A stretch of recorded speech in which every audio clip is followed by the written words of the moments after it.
Stand by to launch FanStream Sports. 3, 2, 1. Let's start. Hello, sports fans. Welcome to FanStream Sports. Nothing but pure sports. This is the JP Show. JP, it is so good to hear you back on the air. Stand by. Now, here's JP. All right, welcome into a Monday edition of the JP Peterson Show as we have a weekend full of Rays baseball, and we are going to harken back to a very interesting Friday of Lightning exit interviews. A lot of very, very interesting stuff there, so we'll get to that. Incredible Game 7s in hockey, not so much in basketball. Lots to talk about as we rip through here on the JP Peterson Show on this Monday, Cinco de Mayo. So hope you get out there and have a few margaritas and some chips and salsa. Enjoy some of that great Cinco de Mayo food, as we love it so much. I'm having my breakfast taco as we sit right here that the lovely Ashley made for me. Good morning to you, Nick Geddes.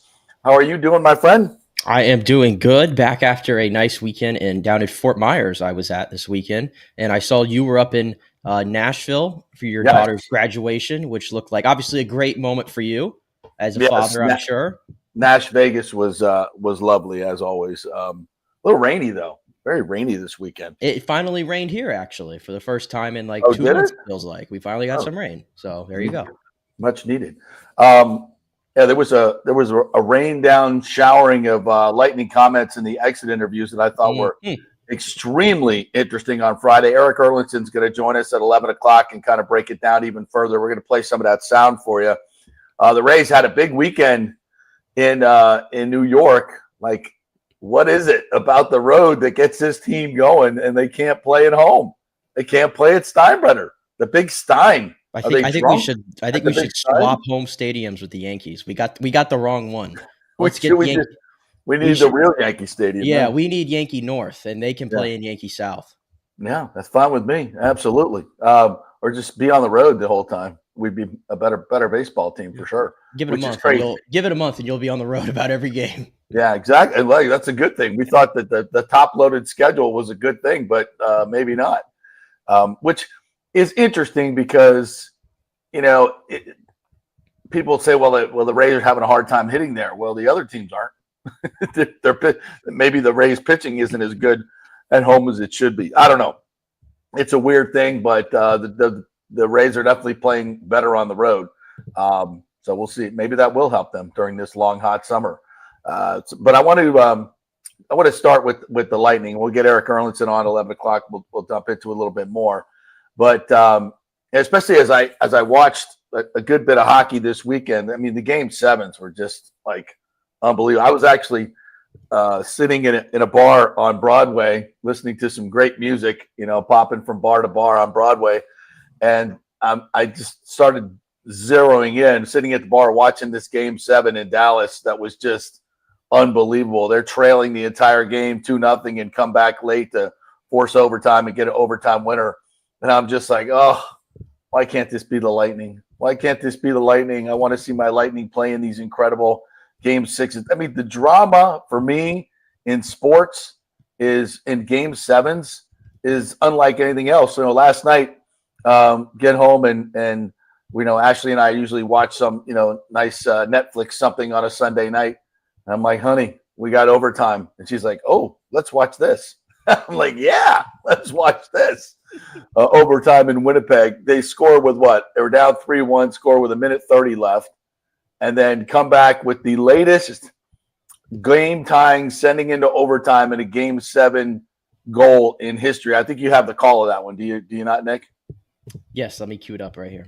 I mean, if this isn't the most incredible thing in sports, I don't know what is. I mean, this is just as good. For me, it's as good as it gets.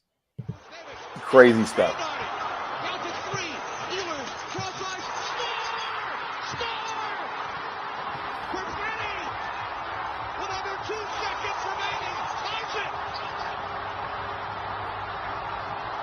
Listen to that crowd. Look at the sustained roar. Yeah, it was for 5 minutes. It was for 5 minutes. They never stopped. That place is like they call, the old hockey arena is a barn and everything. Like that's a true barn of the NHL in Winnipeg. I mean, you saw the downtown streets is just covered with fans. They're all just wearing packed. like everybody's wearing It's their white sardine. shirt. They all got the memo, and then they're going absolutely just ape. You know what? At the end of that game, I mean, it's electric. Yeah. What was it? 1.3 seconds left. 1.3 seconds left after they were down 3-1, and Hellebuck spotted St. Louis 2 goals early on in the game too. Wow. Man, have you seen his playoff numbers? Double. I have never Double seen, what they were in the regular season. I've never seen anything like it. I can't figure it out. Like Game 6 I was watching, and I was like, this guy's got the yips. Like he literally got the yips. He can't catch anything. Completely. Yeah. And he gives up the 2 early goals, and you're thinking, oh my God, as the entire arena is thinking. Shout out Matthew Joseph, though. He scored one of them. Yeah. How about that? Yeah. Yeah. And that was just like, you thinking, oh my God, this is going to be, it's like one of those things, the cringeworthy moments that you're watching on TV on some reality show, like you can't watch because it's so cringe. It's like, oh, I don't want to watch this. This guy's going to give up 6 and get pulled again at home in Game 7. And then he kind of found his way. And then he played really good in overtime. And then what do we go to the second overtime? Yep. To get the game winner. Here's the game winner in Winnipeg. Back up the boards for Peon. Peon shoots, score! The Jets win it on the deflection. The Winnipeg Jets will move on to face the Dallas Stars. I mean, and that roar went on for, I don't know, 15 minutes. It might still be going. I don't know how anybody in Winnipeg went to work today, to be honest with you. And I know a lot of Lightning fans are not going to want to hear me say this, especially the old ones that, maybe can't stand for the whole period. It needs to be said. They never sat down. I'm like, Ash, look at this. These people are standing up. She's like, what happened? I'm like, overtime happened. Like they're not sitting down for they're standing up the entire game. Like even in Dallas, like I can't even they're standing up so much I can't even see like one side of the boards where the camera is because people are standing in the way. Like you go to a Lightning game, I don't know if anybody's ever. I don't remember one time during any Lightning game where everyone's standing at once. Like it doesn't really happen. It's just a different atmosphere. Yeah, I would love to see it. Well, we gotta play. We gotta get to the second round first. I mean, maybe if we win a home game. Yeah, you win a home game. They'll stand up. Yeah. I mean, I'm not dissing on our fans at all. It's just different. These people have been going to this barn for 16 generations, and that's what they do, and people accept it. And I've seen it in Lightning games. People stand up, people behind them get mad. Oh, I'm like, wow. Oh, I hate people. That's the worst. It's like going to a concert, right? And you're standing and you're singing, you're dancing, you're having a good time, whatever. And someone behind you is like, "I can't see. Can you please sit down?" No. Can you please stand up? No. How about you go home? Yeah, or stand up, or stand up yourself. Like, damn. Exactly. Yeah. I don't get that. I don't think you should ever say sit down. If somebody stands up in front of you, you got to stand up too. That's the way it works. If they're that interested and they're that emotionally intact with the game that they want to stand up and watch it, then God bless them. You stand up too. That's the way it works. Now, if it's the 4th inning of a Tuesday night regular season baseball game number 54, of course, against the Minnesota Twins, and you're that jackass that's standing up the entire time yelling or whatever, I want you to sit down then. I want you to sit down. That's a totally different deal. But if it's an overtime hockey game, yeah, absolutely. Everybody up. That and it's not even just standing up. It's like every time their team touched the puck, there was a roar. Yeah, everybody was like, "Ooh, here we go." Yeah. I love the rhythm of a hockey game, especially when it's like that, because you can hear the the groan of the play did not end in a goal, and then when it does end in a goal, it's like pandemonium. And the shots of the outside, the street that's just exactly, just full to the brim. And then when something happens, those are my favorite shots. Stuff goes up in the air. It's complete bedlam. And then you watch the Game 7s, Warriors and Rockets. Like, oh my, God bless Buddy Hield. Steph Curry couldn't even shoot in that game. And the Rockets, my Lord, they scored 39 points in the first half. Yikes. They could, as Barkley said at halftime, man, them people need to get in the gym and learn how to shoot. Like, what are you doing? Like, if they don't get a putback or a layup, they can't make a bucket. Man, all you Rockets, you need to go to the gym. That's your business, man. Go learn how to shoot. I'm like, yeah, you're an NBA player, and you can't make a 10-footer. You cannot make a 10-footer. Like, what are you doing? Yeah, I gotta be honest. I could not find it in myself. I mean, granted, I was pulled away for so much of the action this week, but even at night when I was back in the Airbnb, like you could not tempt me to put on the NBA game. Like I just actually could not bring myself to do it. Like I would I flipped once or twice, and it's the energy difference. You go from watching a Game 7 hockey game, and then I flip over to Denver and the Clippers, and I'm just like, eh. And like, you know, the Clippers were like dead in the second half. Like nobody put any effort forward, which was weird. Like nothing. It's like I don't really have to deal with that in hockey. Like I know this is like one of those discussions that everybody loves to talk about, you know, the NHL, NBA difference in the playoffs, but it is completely true. And I understand the NBA ratings I hear are through the roof. I'm sure the NHLs are not great because, I mean, viewership was down all year for the NHL, which stinks. But when you watch these products side by side in the playoffs, I just don't understand how you could be watching the NBA unless you have a vetting interest in it, of course, in the team.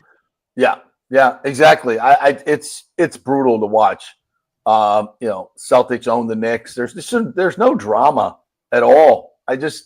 It's hard. It's a hard watch for me. It's a really, really hard watch. No, the drama came after the game last week when we had the Halliburton thing with the dad and everything. That was a good game though. Actually, that series deciding game between Milwaukee and Indiana. But the whole thing, the talking point was all about what happened after the game, which usually happens in the NBA. It's exactly. The side shows are always more talked about than the actual game. Like what's Luka gonna do?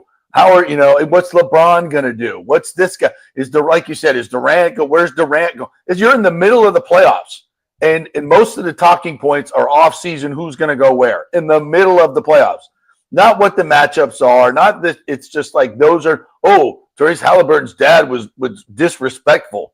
I mean, really? That's what you got? That's your NBA.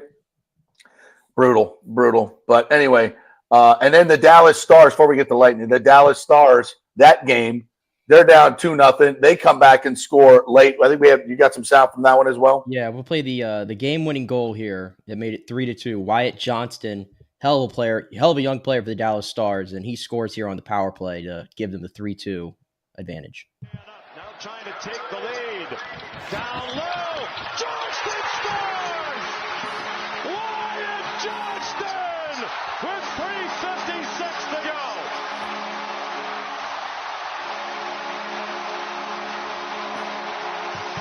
Listen to that roar. That's unbelievable. Good. So good. It's great playoff hockey, and unfortunately the Lightning are not involved anymore. We'll get game 1 of the Panthers-Toronto tonight. I'll be watching, no doubt about that. I know who I'm rooting for. Who? The team that plays in Ontario, Canada. Yeah. Hard to believe, right? Can you believe that? Like the Panthers, I have discovered such a disdain for them that I am rooting for Toronto. Yeah, I pull through. I don't know if we're not obviously down in Miami, so we're not getting a whole lot of Panthers media. But I didn't see a whole lot of remorse in there. I saw Matthew Tkachuk say, "Oh, it's not a rivalry," which was so classless. Acting like they dominate the Lightning now. Since he's been there, it's been one-sided. So I understood from his perspective. Since he's gotten there, all they've done is beat up on the Lightning. That's true. But let's get a full look at history now, young man. And as soon as your team is completely dismantled for salary cap reasons, then you'll be back to where you were serving the Lightning. Is that happening anytime soon? I feel like it happened immediately for the Lightning, and I'm waiting for it to happen to Florida. I think next year is good. This offseason is going to be tough for them. I was listening to somebody break it down. I forget who it was. I think it was maybe Greg Linnelli, and Mish on Lightning Lunch. I think they were talking about it. I think they kind of mentioned that they're going to have some salary cap issues. Well, yeah, I forget. Sam Bennett is a free agent this offseason, and I have a big one. He's going to get a bag somewhere. Don't think it'll be Florida. And if Florida gets it, gives them the bag, they got to get rid of the other people. That's how it works. So it's going to be difficult for them. And so this is probably their last good run. And there's no way I want them to have back-to-backs because, you want that to have, you want to hold that over, the Panthers and their fans on Twitter. I mean, but they are who they are. They're Miami people, right? They're just classless. They're fans at the stadium, classless. They're jerks. To me, it's a classless organization. It really is in a lot of different ways. But as my opinion, I'm not speaking for the Lightning. Because I know the Lightning were extremely complimentary of them, almost to a fault. I don't think we had to go that far overboard. What's that? Here's the thing I realize though, and this comes with the territory with most sports rivalries. The fans you see in person, I feel like I don't have bad interactions with. It's the fans on social media who walk around with profile pictures of Barkov's like their profile picture and their Panther fan 2962 or whatever on X. And those are the ones who are like the most obnoxious. When you're like, unless I haven't heard much, but like of the Panther fans who were in town, I don't think anybody was obnoxious then. It's just social media. Well, yeah, I mean, there was a guy sitting down in the middle of section, I think 108 or something, 106. Who kept turning around to the fans every time the Panthers did something. And there's always double bird. I think when you fill that arena up with 40% Boston fans or New York fans or something like that, I think it's a little bit different. Yeah. So as we turn our attention to the Lightning, I'd love to hear from you guys in the comments. What was of the exit interviews? What got you the most? There was a lot there. I mean, there was a ton there. First and foremost, I think, we should probably address, John Cooper's situation, which I think he addressed very well. There were speculations on Thursday and Friday that he's going to be the new Rangers coach. Nope. And I forget wherever Utah was the big thing because he plays golf with their GM. All this shenanigans. What's that? It was the owner, Ryan Smith. The owner. So it's, and I get it. And we talked about it last week, mainly to dismiss it all. But that's, it kind of comes with the territory. When you lose 3 years in a row in the first round, people think that, we got to blow it up. The Lightning are going to blow it up. And without really getting into what we talked about Friday is context, right? There's context to everything. And you got to keep it in context. You lost to the defending champ. You lost in a Toronto series that I thought they were the better team. You lost 3 overtime games. That's going to happen. And I think the Lightning could have gone deeper into that series as well, into that playoff run. Last year, you lose to the eventual Stanley Cup champions. And the Panthers were a wagon last year. They just were. And they are this year. Let's just be honest. Especially in the playoffs when they're allowed to do the stupid crap that they get away with. And we saw it. We documented it last week.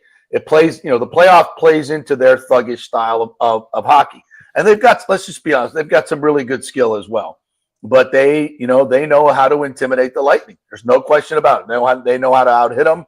They know how to physically take them out of the game. And I think the Lightning gave their best effort, but I just don't think they were equipped or wanted to play that style of game. And I think, listen, if you're the NHL, you have to protect the teams that play a more finesse and beautiful game. I just think you do. I don't think you can turn it into, slap shot. I don't think you can turn it into just a goon fest and let them take as many headshots or post. Even the after the whistle stuff. The after the whistle stuff really bugs me. And they allow it, and they don't penalize anybody. If you're going to cross-check Kucherov in the kidneys and take him to the ice after the whistle, that's got to be called. That's got to be called. All those shots, you're going to hit somebody in the back of the head with your stick after the whistle blows. That's got to be called. But they don't. They wait till there's a scrum and somebody responds, and then nobody gets a penalty or two guys get a penalty. I just don't think it ever would have mattered though, because I mean, what did they finish? 2 for 18 on the power play. 2 for 18. True. I mean, I never had any confidence that they were ever gonna like. I think they had like 19 shots total, by the way, on those 18 power plays. Like it was bad. It was bad. Like, I mean, they had every opportunity to win those hockey games, and they failed to do it because Florida is a far superior team. I truly believe that. I think they are a far superior. I mean, we could debate all you want about how the games win and the bounces or whatever, but losing 8 out of 10 is losing 8 out of 10. There's no other way to slice it. And think of it this way, JP, and this is why, and I know I know it's been like since Wednesday that it's here, but I haven't been on, so like maybe some of this is like just me getting it off my chest. We're still talking about it. Yeah. At the end of the day, I think this season was a colossal failure. And the reason why I think that is, this franchise has set a bar to a certain level, and being in the playoffs is not good enough. Being excited to be in the playoffs. Like, I don't get excited anymore when the playoffs start. I get excited when they win series and they move on. That's what gets me going as a fan of this hockey team. The playoffs don't excite me at all because of the level. And I feel like everybody's talking about this year, well, the Lightning got to make wholesale changes.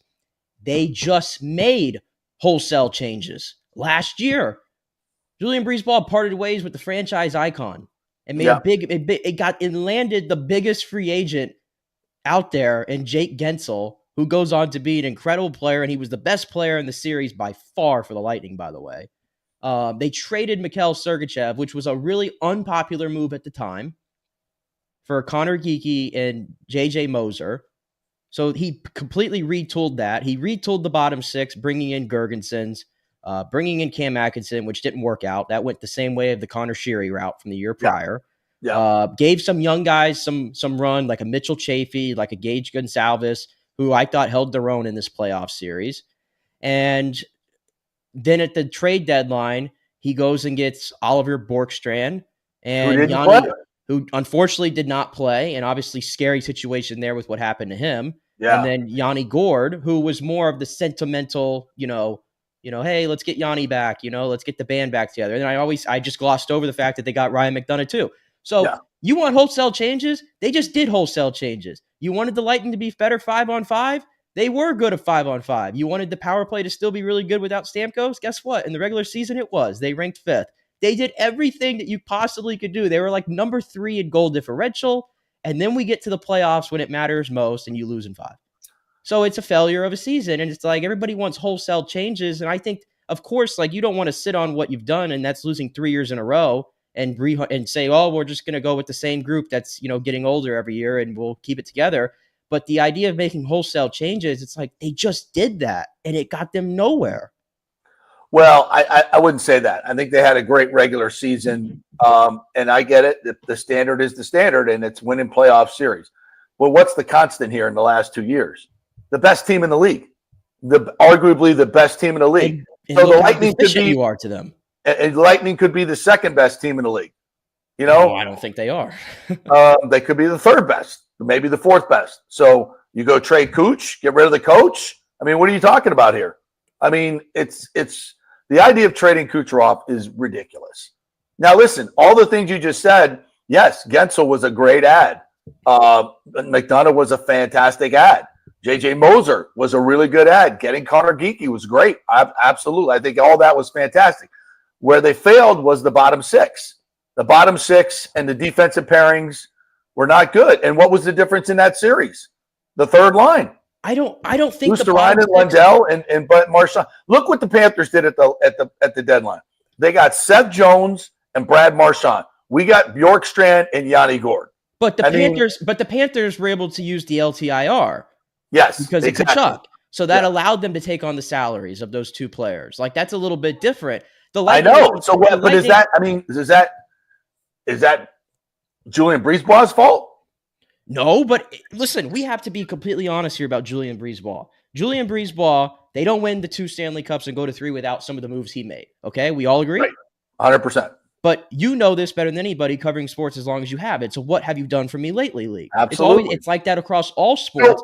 But did he not have a great offseason, and bringing in Gensel was the best free agent on the market? He did. I'm just saying that Julien Brisebois has had some more misses over the past 3 years than he had in his first 4 years as GM. Is that a fair statement to make? Not everything's been sunshine and roses. He gave up the farm to go get Tanner Jeannot. That didn't work out. He traded 2 first-round picks to get Oliver Bjorkstrand and Yanni Gourde. And to be honest, you probably didn't need to spend 2 first-round picks to get Oliver Bjorkstrand and Yanni Gourde, because Bjorkstrand's a good player, but what is he, a second-line player at best? And then Yanni Gourde, I mean, listen, I watched Yanni Gourde for the last 20 games of the regular season in the playoffs. I got to be honest. There's no reason for the Lightning to re-sign him. There's nothing there. 33 years old. He's cooked as a player. No, and not only that, when we needed to bring it, and we knew this. When we knew this before he made those moves, that we needed to get more physical and get better and get bigger. And Yanni Gourde's not that guy. He's a try-hard guy, but he's not that guy. So, all right, let's take a quick break. We'll come back on the other side. We'll hear from Julien Brisebois. We'll hear from John Cooper. We'll hear from Vasi. We'll hear from Cooch, Hagel as well. So we'll get all that. Erik Erlendsson's going to join us. We're going to talk some Rays as well. So we'll get to that as well. Great weekend for them. Chandler Simpson he is phenomenal. So we'll do all that when we come back. We're brought to you by the Jeeves Law Group, JEEVES lawgroup.com. Go to the website. They are local, they are trusted, and they get results. So if you're involved in an accident or you have any legal questions whatsoever, they will give you a free case evaluation. Just give them a call, tell them JP sent you, and they'll hook you up. JeevesLawGroup.com, JEEVES lawgroup.com, not attorney spokesman, offices Tampa and St. Pete. Back with some lightning sound when we return. Stay with us.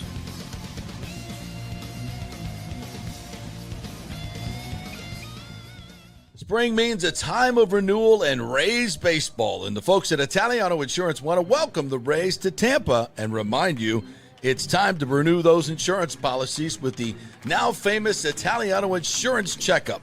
Let the experienced and friendly agents shop your policy for the best price and coverage.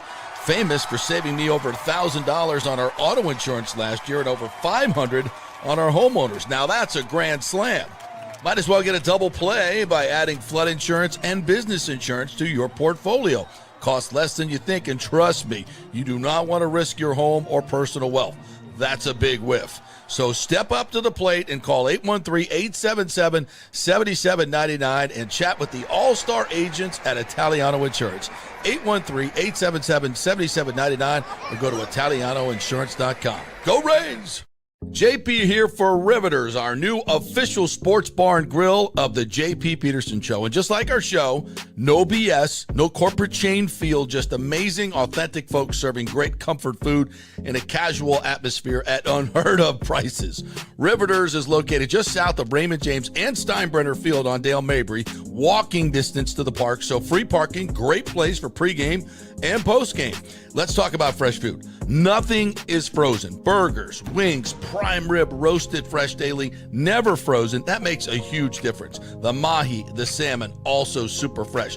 All our sauces are original recipes made in-house. Our Warhawk chili and fully loaded potato soup is made fresh in-house. It's the best food anywhere, served by people who actually care. Riveters on Dale Mabry, just north of 275, just south of where the Bucs and Rays play. We'll see you there. Are you looking to renovate your home, rebuild after the hurricanes, or build your dream home from scratch? Well, let me tell you about my friend Jason Fawcett and On-Site Construction. They have over 1,450 satisfied clients, 25 years of experience, over 500 designs, and a talented team of over 40 construction professionals. They believe building something exceptional begins by truly focusing on all the details, even the smallest ones. We understand that construction can be a daunting process, and we're here to make it as smooth and stress-free as possible. Quality is non-negotiable at On-Site Construction. We use the finest materials, employ the most skilled tradespeople, and adhere to the highest industry standards to deliver a product we're proud of and that you're going to love.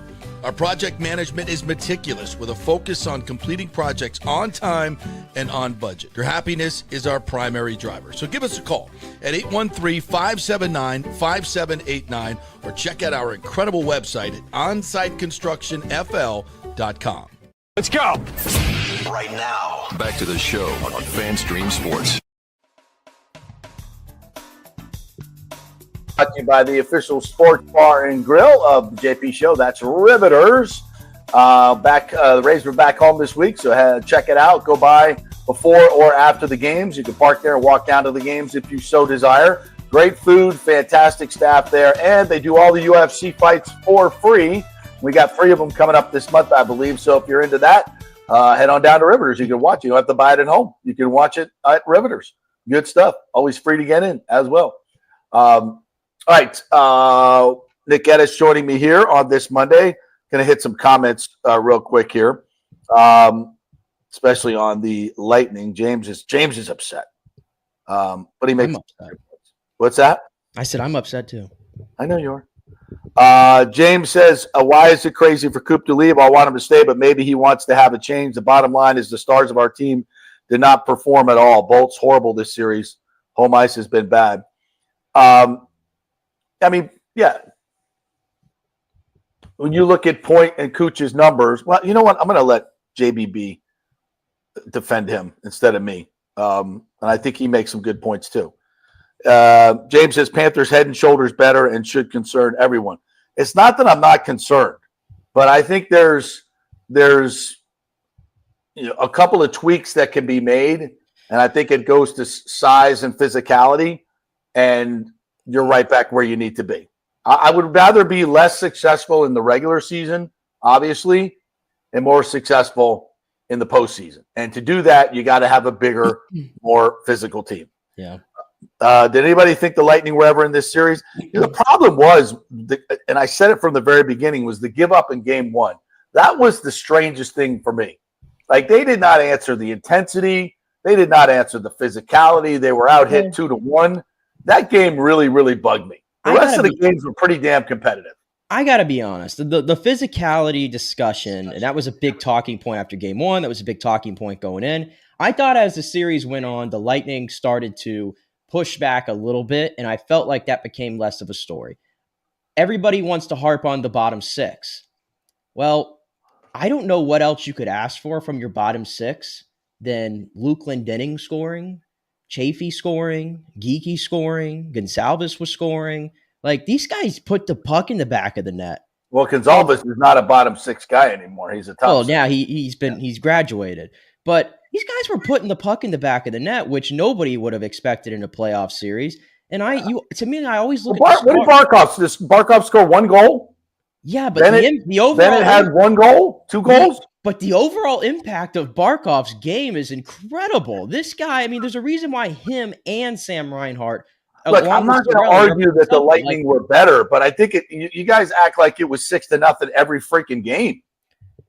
No, but that's my point. It's like the Lightning were close, but like their star players were MIA. Like, you can't get around it. Nikita Kucherov was terrible in this series outside of the game they won. And honestly, everybody's directing their stuff about Cooch and trade Cooch and this and that. Listen, I'll just squash that right now. You don't trade special.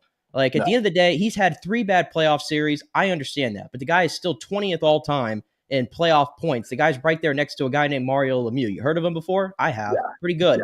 Yeah. So I'm not trading him. And also, he's 32. You're probably very unlikely to get any sort of value that matches up to the quality of player because he's 32. But you want to know the player I'm more frustrated with today or after this whole thing is Brayden Point. Brayden Point. You want to make a tweak? I'll make a bold thing out there right now. I think Brayden Point, if anybody had to go and it was one of the star players, I actually have very, very high concern for how Brayden Point's game is going to age because he's not a young pup anymore. He's now 29. I know he can still skate. In this series, I didn't see him skate as hard as I thought he usually does. No. And by the way, everybody, there was a time when Brayden Point was a great two-way player in this game. That has gone. The defensive metrics on this guy have dropped so far below standard over the last 2 years. And this year, he was just straight up bad as a defensive forward. So I have a lot of concern for Braden Point moving forward. But the other part of this is everybody's got a no trade clause. Everybody. So if you even wanted to make a move, there's going to be some tough conversations that are going to be had, and it'll probably be a little ugly, to be honest with you. And is John Cooper going to approve of this stuff? I don't know. So, but I just feel like if you're going to be mad at one player, Cooch versus Point, I'm more frustrated with Braden Point, to be honest, because he also has a reputation for being a playoff guy, and I thought he was more MIA than even Cooch was.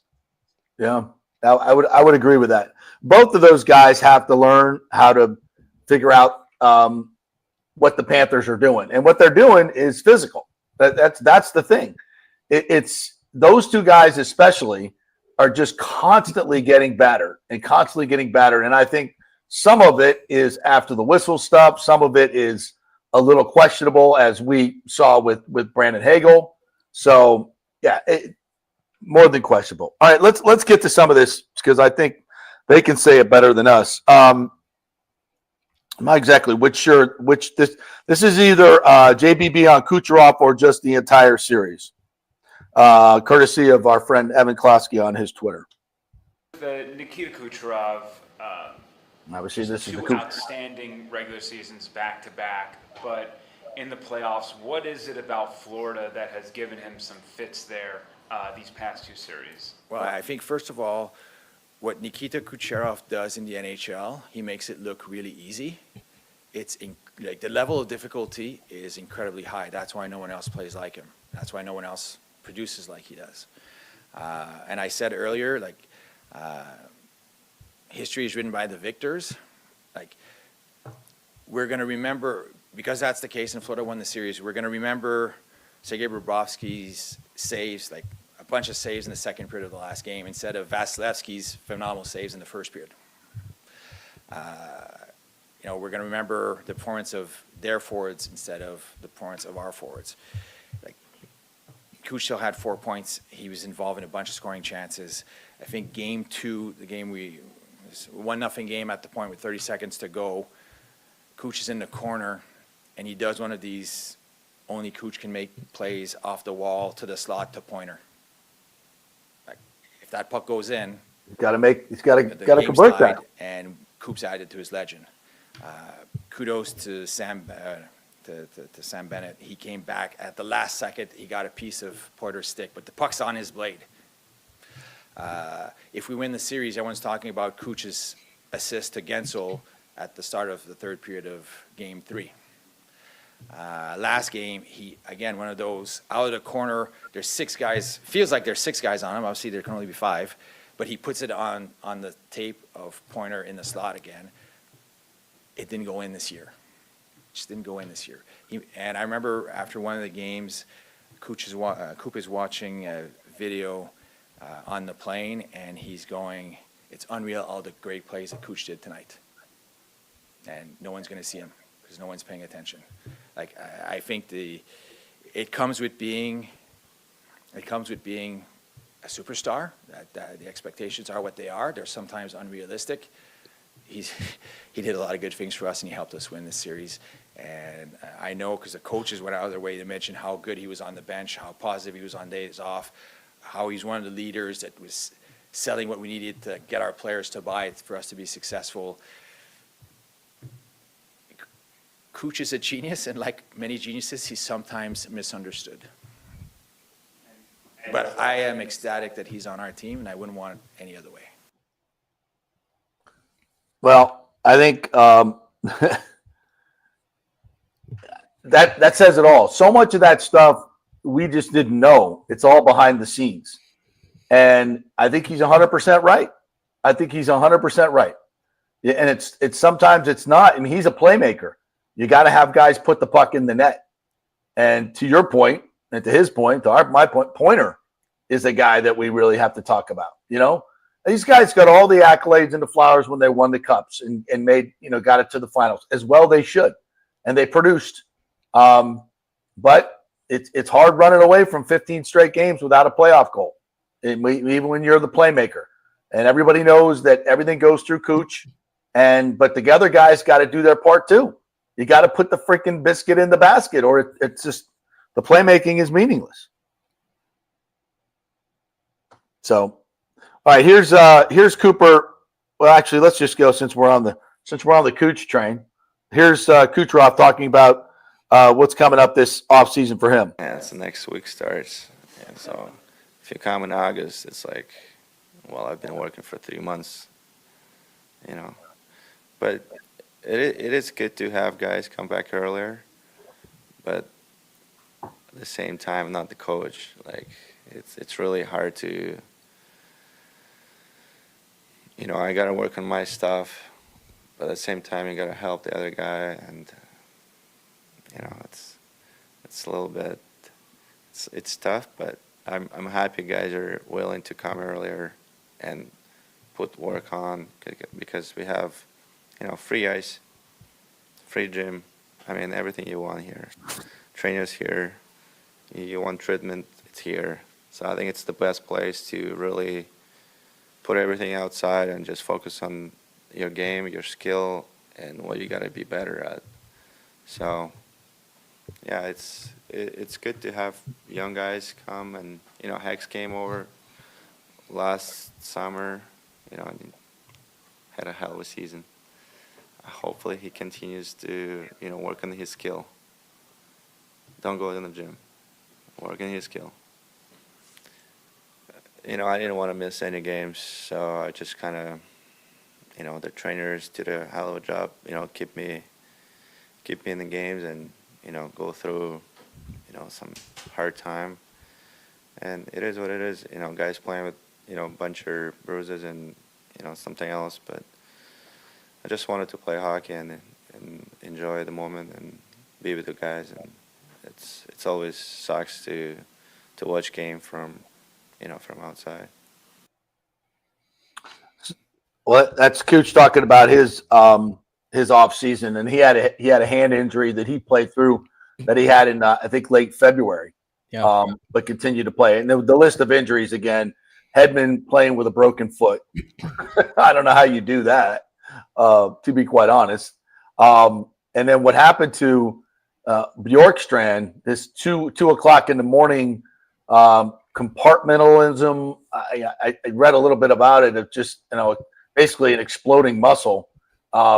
Crazy. Had to have emergency surgery. Who else? MCL for Cirelli, which we kind of knew about and told you guys about. So all these, and you could tell Cirelli's game, there was no explosion after he got injured. There was very little, you know, his skating was just different. Yeah, and even lesser to an extent, but this is still a big story of the series. Is Glenn Denning? I think he had 2 bump shoulders going into the playoff, not just one, but 2. Yeah, and an AC joint separation. And you know, he's a big time penalty killer for you, and obviously a big face off guy for you. And isn't it crazy? Like, I think the Lightning actually won the face off. I think they had a higher percentage. It just didn't. Last game, it did. Yeah, it didn't feel like that. It felt like every big face off, Florida won them in this series. But yeah, that certainly didn't help. But I mean, everybody's playing through stuff. I mean, we know Florida's playing through stuff too right now. We know it. Every team is playing through stuff. I don't know how many guys are playing through a broken foot, like Victor Hedman did. And the fact that if the Lightning had won this series, you know, he wasn't going to just come out of the lineup or anything. He was going to keep playing through it.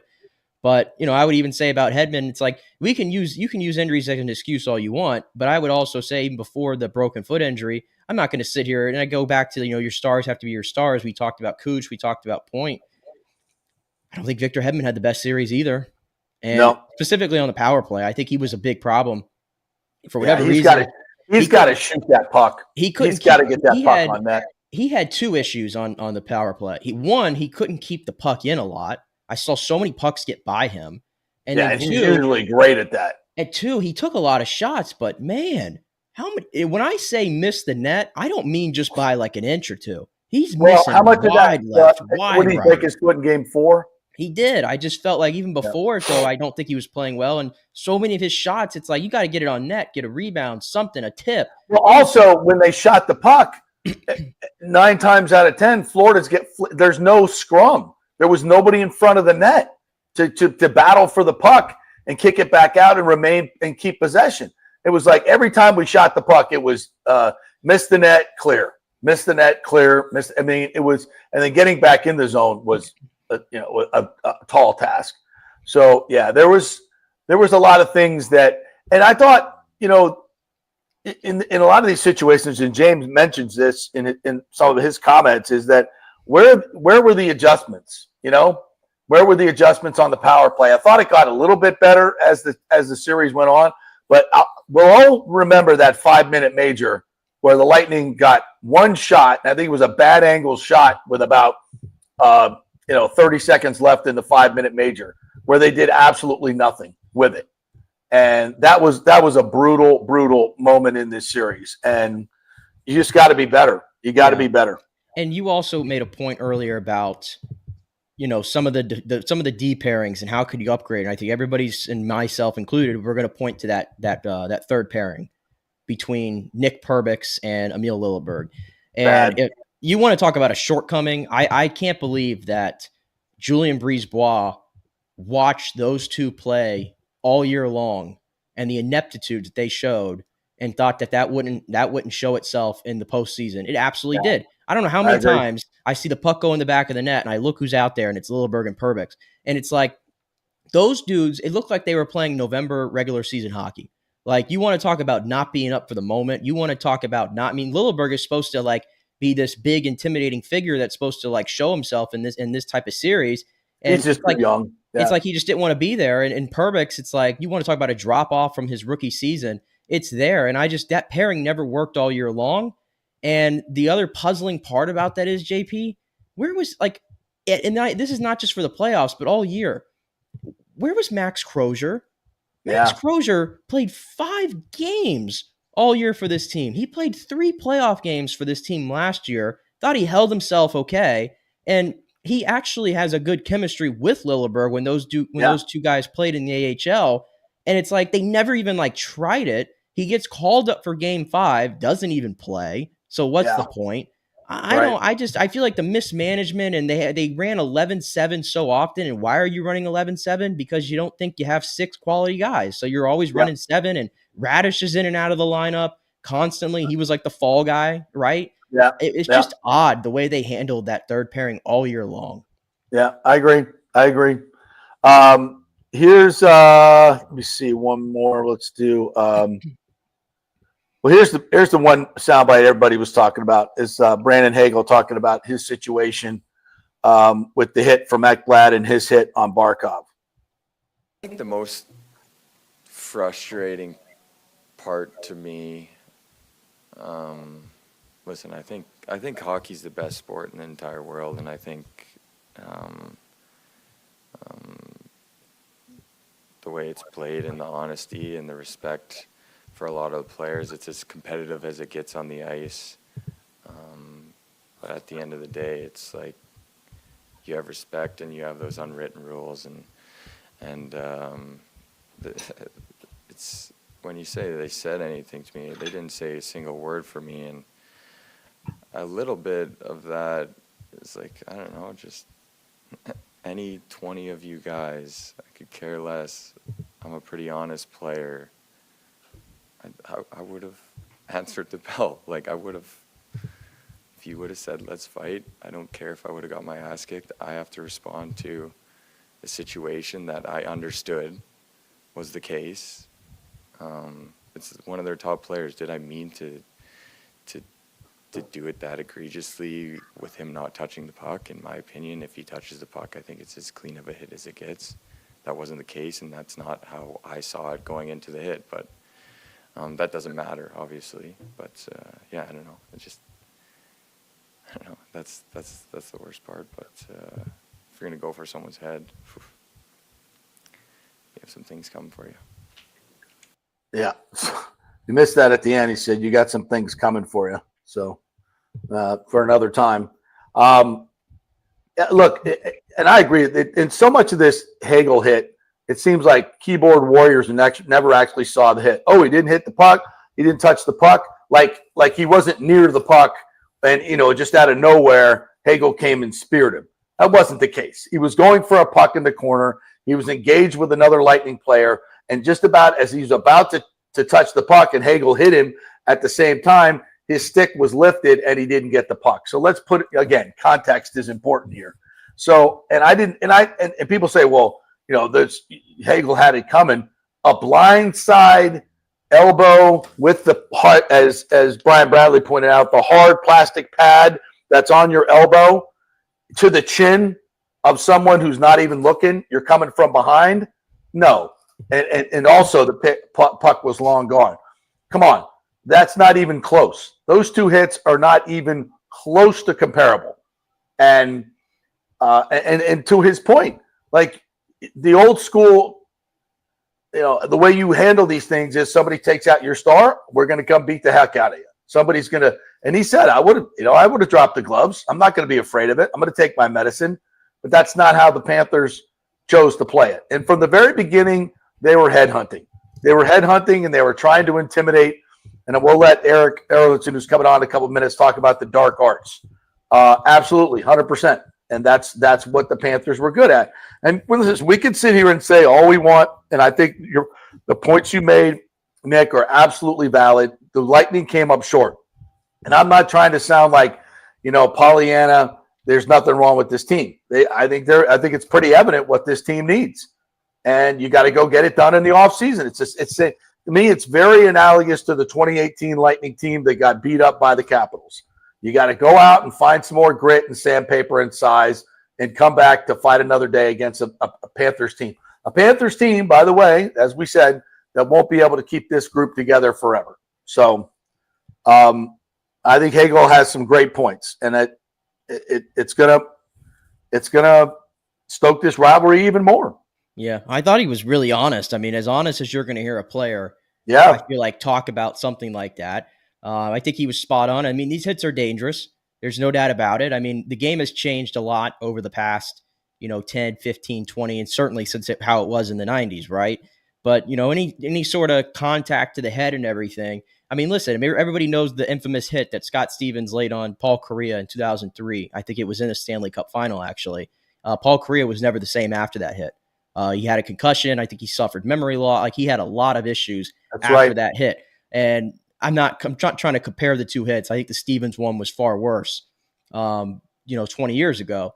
But it's still, the point stands. I mean, these hits are very dangerous. Ekblad knew exactly what he was doing in that moment. There's a ref right there looking right at it, and he didn't do anything about it. A 2-game suspension. It's a joke. I mean, 2 games. 2 games. I mean, I don't know what that's really. Well, and then you ask yourself, the biggest part of it is, how do you miss that live? How do 4 guys miss that? And I'm not quite sure on this, and maybe I'll ask Erik to kind of, because I've heard 2 different things, that hit is reviewable, and then it's not. 5-minute, if you think it's a possible 5-minute major, it's supposed to be reviewable. And if they in any way reviewed that hit, whether they were looking up at the Jumbotron or whether, they were, they should have seen it. They should have seen it.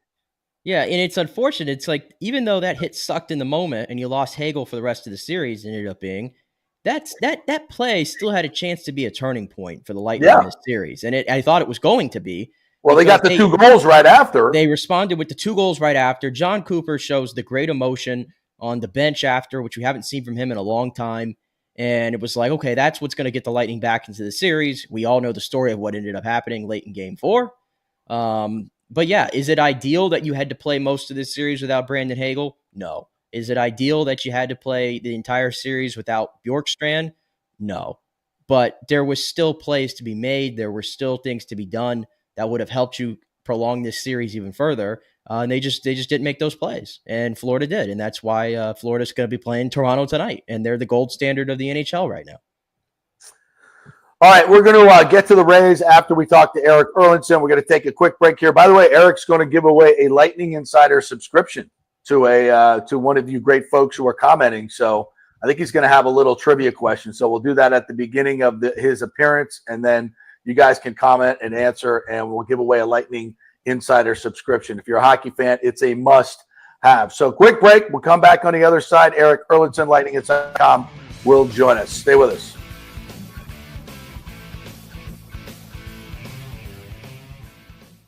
Hey, JP here for my concierge medical professional, Chris Lugo, PA. You've heard him on the show for a couple of years where he shares invaluable medical, nutritional, and supplement advice. With Chris, it's like having a medical provider as your best friend. What I love about this concierge service is the convenience and support he offers. I can text or call him 24/7 with any questions or concerns, and he'll promptly call in a prescription if needed. No office visits or copays required. It gives me peace of mind knowing I have someone genuinely invested in my health, not just focused on insurance profits. And the best part, the Bay Area Modern Medical Center's personal concierge service is more affordable than you might think. Don't let insurance companies dictate your health care. Take control of your health and wellness today. Visit BAMMC.com for more information and to schedule your initial free consultation. Empower yourself and take charge of your personal health with BAMMC.com. Diamond Days are back at the Golden Diamond Source, Tampa Bay's largest jewelry superstore. You know, I love Diamond Days because right now you can get up to 20% off all the diamonds in the inventory, including April's birthstone. Plus, you can take advantage of 0% financing for up to 5 years. This means that if you finance $5,000, your monthly payment would only be $83. Best of all, your Golden Diamond Source diamond never loses its value. And listen up, all soon-to-be newlyweds, here's your chance to win a $2,500 shopping spree at the Golden Diamond Source, along with a wedding cake for up to 100 guests, created by the renowned celebrity chef, The Cake Girl, as seen on the Today Show. Entering is easy. Simply visit the Golden Diamond Source on Omerton Road for your chance to win big. If you want your special someone to say yes, make sure it's a Golden Diamond Source diamond. Visit us at 3800 Omerton Road in Clearwater. JP here for the Jeeves Law Group and my man Scott Jeeves, who lives right here and has long been a highly respected member of our community. He's a proud sponsor of the Tampa Riverwalk. Jeeves Law Group is also a proud sponsor of our Grand Central District in St. Pete and has neighborhood events throughout the year. He has an office on Central Avenue in St. Pete and one on South Howard in Tampa. You can't get more local than that. So when you need an attorney, you're going to hire some huge firm that advertises all over the state or the one that supports your favorite sports show. It's the Jeeves Law Group. We're local, we're trusted, and we get results. For personal injury and personal attention, call us for a free case evaluation. That's 8889-JEEVES. That's 8889-JEEVES. Hey, Tampa Bay, it's time to get your AC unit ready for summer. And here at Third Generation Plumbing and Mechanical, we recommend getting ahead of the game, keeping your family cool before the hot summer months with one of our maintenance agreements in the hopes of avoiding the dreaded emergency service call. Our maintenance agreements include, we'll test the electrical components, check and tighten high and low voltage wire connections. We'll check the refrigerant for manufacturer's performance levels, test thermostats, calibrate if needed, clean the evaporator coil and condenser coil, and clear and treat the drain line and drain pans. Just call us at 813-961-8024 for the special rates, and a human will actually answer. 813-961-8024 or go to thirdgenerationplumbing.com. Let's go! Right now, back to the show on FanStream Sports. All right, welcome back to the JP Peterson Show, brought to you by those great folks at the Golden Diamond Source. Mother's Day gift card match is on. $500 gift card match May 5th through May 11th. So going on through May 11th now, you get that $500 Mother's Day gift card match. They have jewelry to fit every single budget, all those free services as well. They'll clean your jewelry, resize your jewelry, whatever you need. They'll take care of it for you at the Gold and Diamond Source. $500 Mother's Day gift card match going on right now. Spend $500, get a match of another gift card. So double your buying power at the Golden Diamond Source for this Mother's Day coming up on Sunday. So get your shopping done now. All right, let's bring in our good friend Erik Erlendsson from lightninginsider.com. Nice enough to be offering up a free subscription for all you hockey fans out there. You got a trivia question for us, Erik?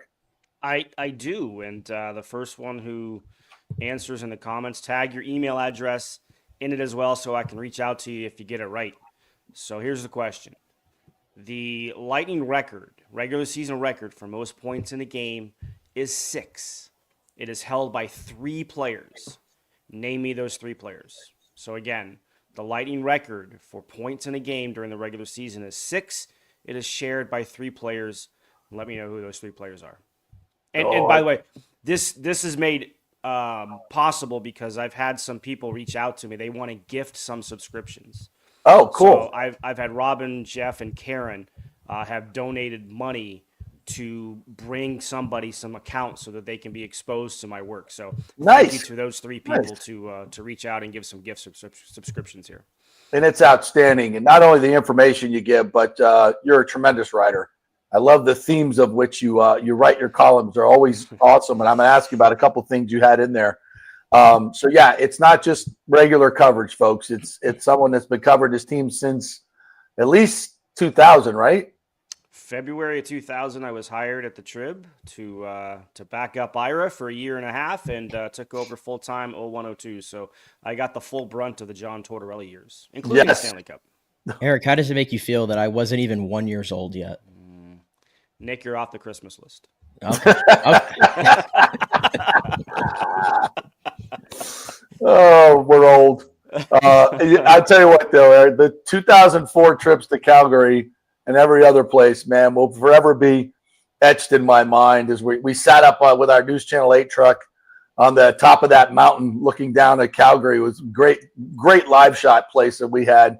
And that whole series was just so memorable that obviously Emily Arena, fantastic, but the Saddle Dome, man, that place was special. All those Canadian barns, man, are just the enthusiasm for hockey is unmatched. It really is. It's so cool. It is. Yeah, it's their national sport, right? It's a birthright to many of them, right?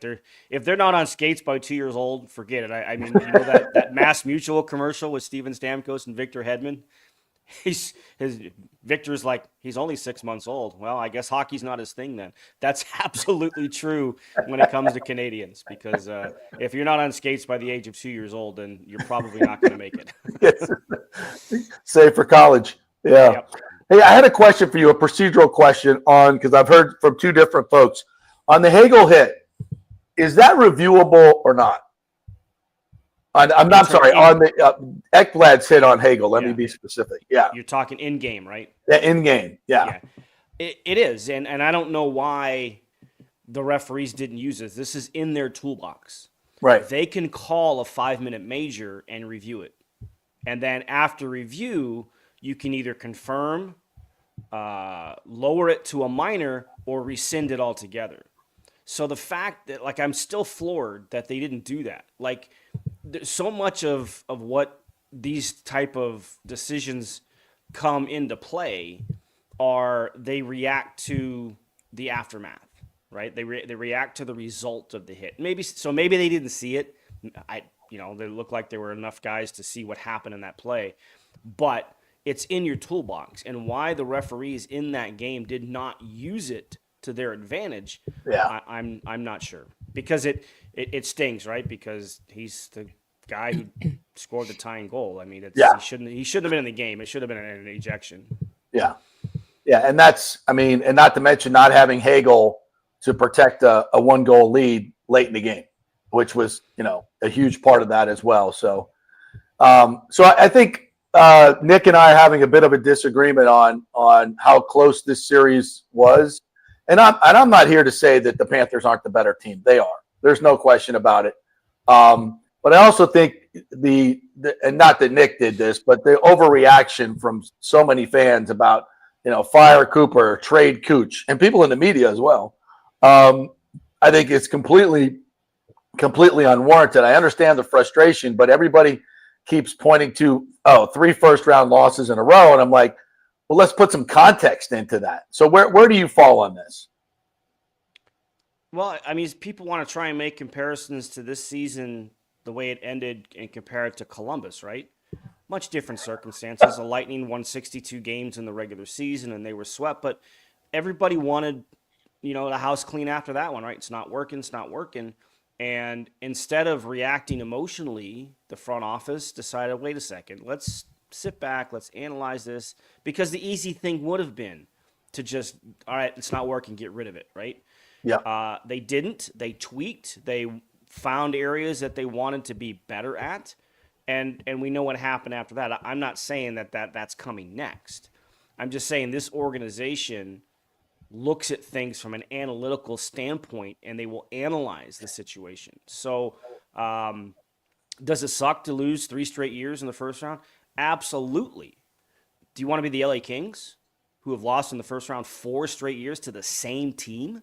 Oof. Right? The Minnesota Wild, I think, have lost the last 8 times they've been in the playoffs in the first round. Yep. Right? Like, it's hard. And the Lightning faced there's a reason so many people said whoever wins this series probably is going to represent the Eastern Conference in the Stanley Cup final.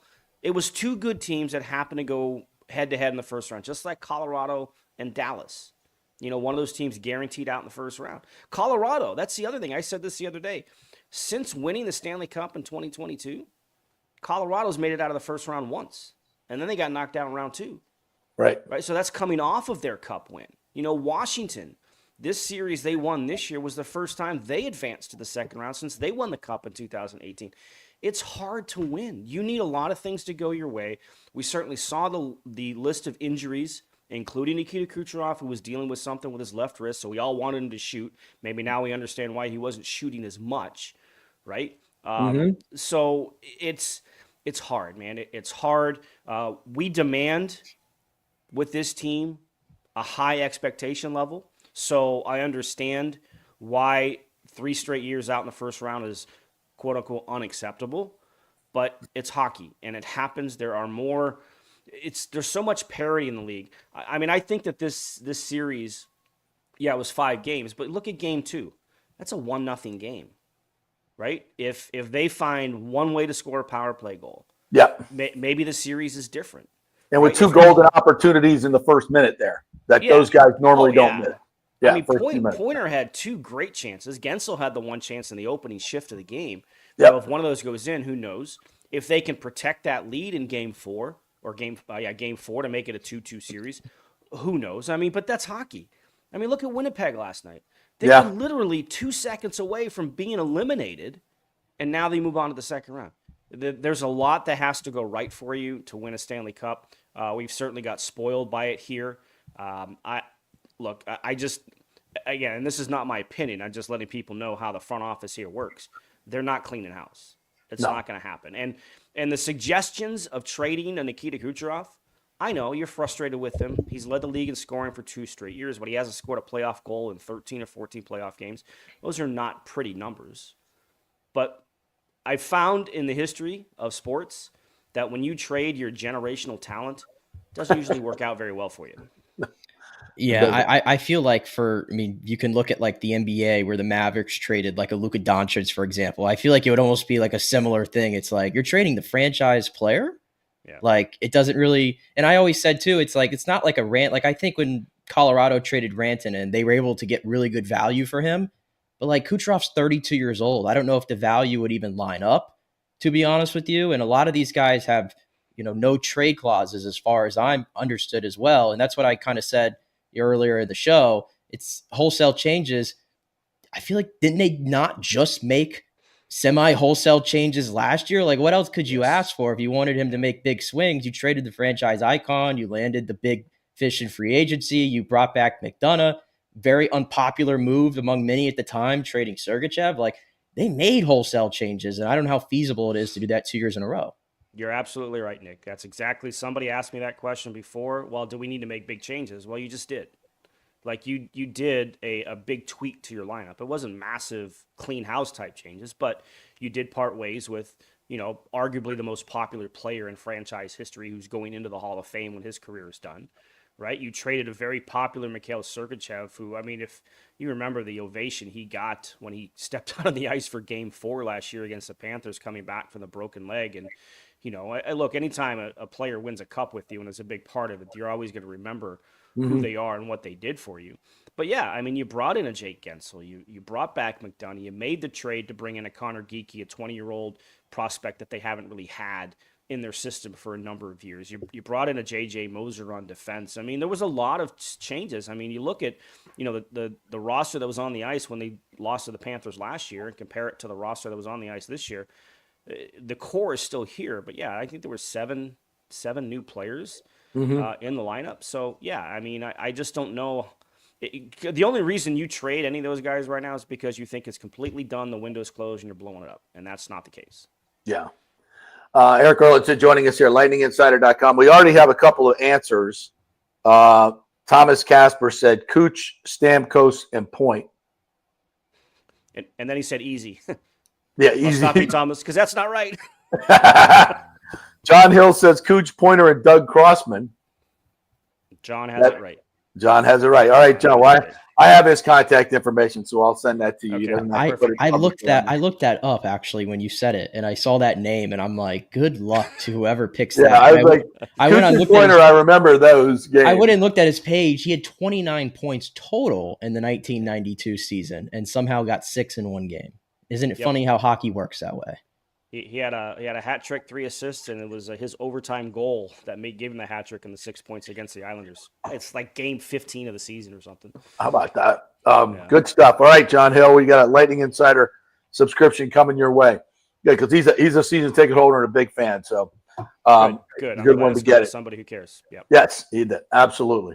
All right, so in this offseason, what do you expect, and what can they do? To Nick's point, a lot of people have no trade clauses, and nobody wants to be traded from Tampa Bay. Yeah. I don't care where you're going. Nobody with a no trade clause on this team, I think, wants to go anywhere. But to me, it's it's not as simple as physicality getting bigger, but I think you do have to pointedly, even though the Panthers roster is going to change as well in this offseason, it will have to because of the salary cap. I still think you have to have an eye towards we got to figure out how to beat them like they figured out how to beat us. Yeah, it's funny. I was kind of asking around on that question on exit interview day last week. With the way that the playoff format is set up, do you almost have to build your team to beat one specific team? I mean, the Kings, look at the Kings. They've tried to build their team to beat the Edmonton Oilers, and they still can't do it. Right now, I mean, all world and McDavid and Draisaitl for sure. But yeah, now you look at the way that, let's face it, Florida bullied the Lightning. They bullied them. It started on the first game of Game 1 when Matthew Tkachuk targeted Nikita Kucherov's head. Yep. And it was allowed to continue. So yeah, they didn't have that type of a response to it. They tried. I mean, the Hagel hit on Barkov. If the puck touches his stick, it's nothing. It's a perfectly fine, hard, heavy hit. And he had to make that decision in an instant. He saw 2 sticks, and he saw an opportunity, and he ended up paying the price twice, right? Because he got suspended for it, and then, of course, the Panthers went headhunting and found their target on it, on that aspect. But, that probably has to be something maybe on your list. But, I mean, you did have that the previous 2 years in Tanner Jeannot, and everybody wanted him run out of town. Yep. Right? Because of, it just wasn't working with the way that, he wasn't fitting into the system like they had hoped, and, like all their numbers suggested that he would. But he was kind of run out of town, and the Lightning kind of, Julian admitted that basically that trade didn't work out, and it was a mistake. It's one of the few that he's made in his role as general manager. I think you have to shore up the bottom pair in defense. Yeah. I think that was, even after the trade deadline, I was like, well, okay, they addressed their secondary scoring, but you didn't address what I felt was the other need, and that was to shore up your bottom pair on defense. And it's a trio, right? Because Radish, Perbix, and Lilleberg kind of made up the 5, 6, and 7 defensemen that played a lot. Yeah. I would imagine that a guy like Max Crozier is just going to come in and replace a Perbix. Perbix is a UFA. I'm not sure they're going to bring him back. So I would imagine that Crozier just kind of steps into that role. And him and Lilleberg have been a great pair, for the time that they've been together. And I was a little surprised that they didn't bring up Crozier a little bit sooner to kind of recreate that a little bit. But salary cap played into it in a lot of ways. So, they're going to need a backup goaltender for sure if they don't want to bring back Jonas Johansson. But, the cap is still the cap. They still have cap issues. The cap is going up, so they'll get some help in that aspect. But you have added Oliver Bjorkstrand's contract, which I think is a $5.5 million cap hit, going into the start of next season.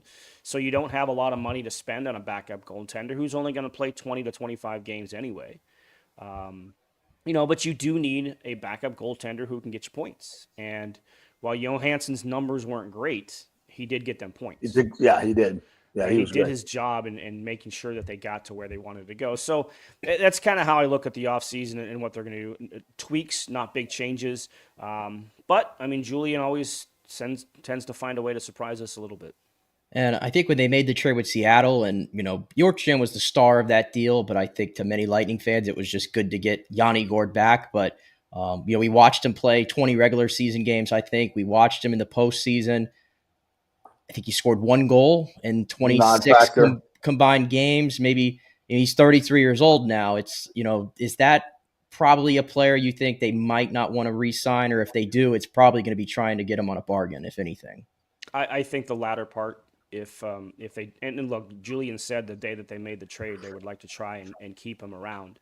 But we'll see. I don't know if his play. And remember, he was coming off the surgery, right? He'd just come back, 1 game back from basically the sports hernia surgery that he did. Now we found out he was injured. He got injured in game 1 of the series, so he wasn't as effective as we know Yanni is capable of being. But you're right. I mean, smaller players tend to break down quicker than bigger players, right? Was age quicker. The way that Yanni plays the game. Yeah. He plays it hard. So we'll see. I think you're probably also at a point in time where, do you need to give a guy like Jack Finley a look? Now, Jack Finley's 6'6", right? He's a big presence. He'd be really a good, ideal type of 4th line type of center. But he's had problems staying healthy his entire career, right? Yeah. He was a 2nd-round draft pick, and he's been injured a lot for Syracuse. He got injured again this year as well, coming off of double surgery. He had double surgery in the offseason, didn't come back until December, and then was hurt towards the end of the regular season for Syracuse. Did come back for the end of the regular season, but is it a time for a guy like Dylan Duke to maybe get a knock on the door? He's a 20-goal scorer as a rookie in Syracuse. Is there a time to kind of maybe let some of these younger players compete for those spots as well? Yeah. Because you have your core, right? You have your Gensel, your Point, your Kucherov, your Hagel, your Sorelli. I mean, there's your top 5 forwards right there. It's Nick Paul, factors in as well, and Bjorkstrand now in that list. I mean, that's a pretty good top, 8 right there. What do you want to do after that? If size factors in, maybe you give Finley an opportunity to make his way out of camp and earn a roster spot. So, size is a factor. There's no doubt.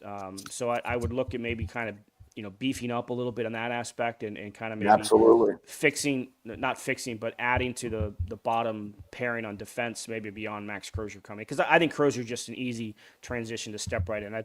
I've liked his game every time he's come up. And to that point, Isaac Howard is not going to be a part of this team. I think I think Julian put that on the public blast there. I don't think he's a good culture fit either, to be quite honest.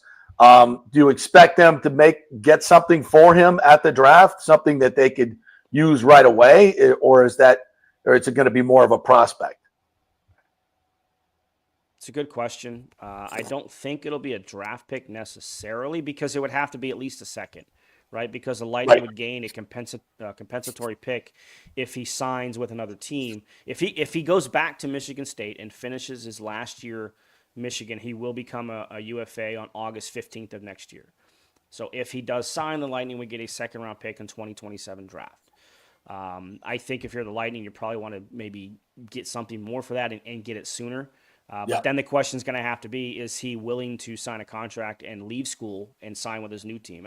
Maybe you give permission to the agent to say, hey, find a team that he wants to go to that is willing to trade for him, and maybe we'll work something out. Otherwise, he's going to have to wait another full year to sign his pro contract. And I'm not sure, based on how quickly he wanted to sign, I don't know if he really truly wants to go back for a 4th year at Michigan State. A couple of their top players, left to sign their contracts. I know they're getting back their goalie, Trey Augustine, who's been a star for the World Junior team the last number of years as well. So he'll be back for his final year. But I just kind of reading between the lines, I don't know if Isaac Howard truly, honestly wants to go back and play a 4th year of college hockey. I think he's ready to start pro. So if you can kind of push that along and maybe find something at the draft, similar. And I don't want anybody's expectations up, but similar to what Cutter Gauthier, who refused to sign with the Philadelphia Flyers this year, they flipped into Anaheim for young defenseman Jamie Drysdale. So that was kind of an even swap talent-wise. So That'd be again, nice. I'm not trying to get anybody's expectations up, Yeah, that'd be or nice. hopes up, but that's kind of the way you have to look at it. Are you personally, sort of shocked by the way this sort of quickly unfolded? Because I think everybody had it in their mind that like there would be a way that he could come up after the college season ended, and then we heard things about the cap was going to prevent that. But it sounds like from his side, he just did not want to sign here, and I guess it's just not something we're used to hearing of player. Like, why wouldn't you want to play for Tampa Bay? It seems like a good fit, but I guess he thought otherwise. I don't think it's that he didn't want to sign here, because there was an opportunity for him. And I think that, ideally the Lightning would have loved to assign him as soon as look, if Michigan State reached the Frozen Four, maybe we're not having this conversation, but that was 2 weeks, right? That opened up a 2-week window for these discussions to take place. Because then the injuries popped up, right? And I was like, okay, look, now we have a roster spot for you.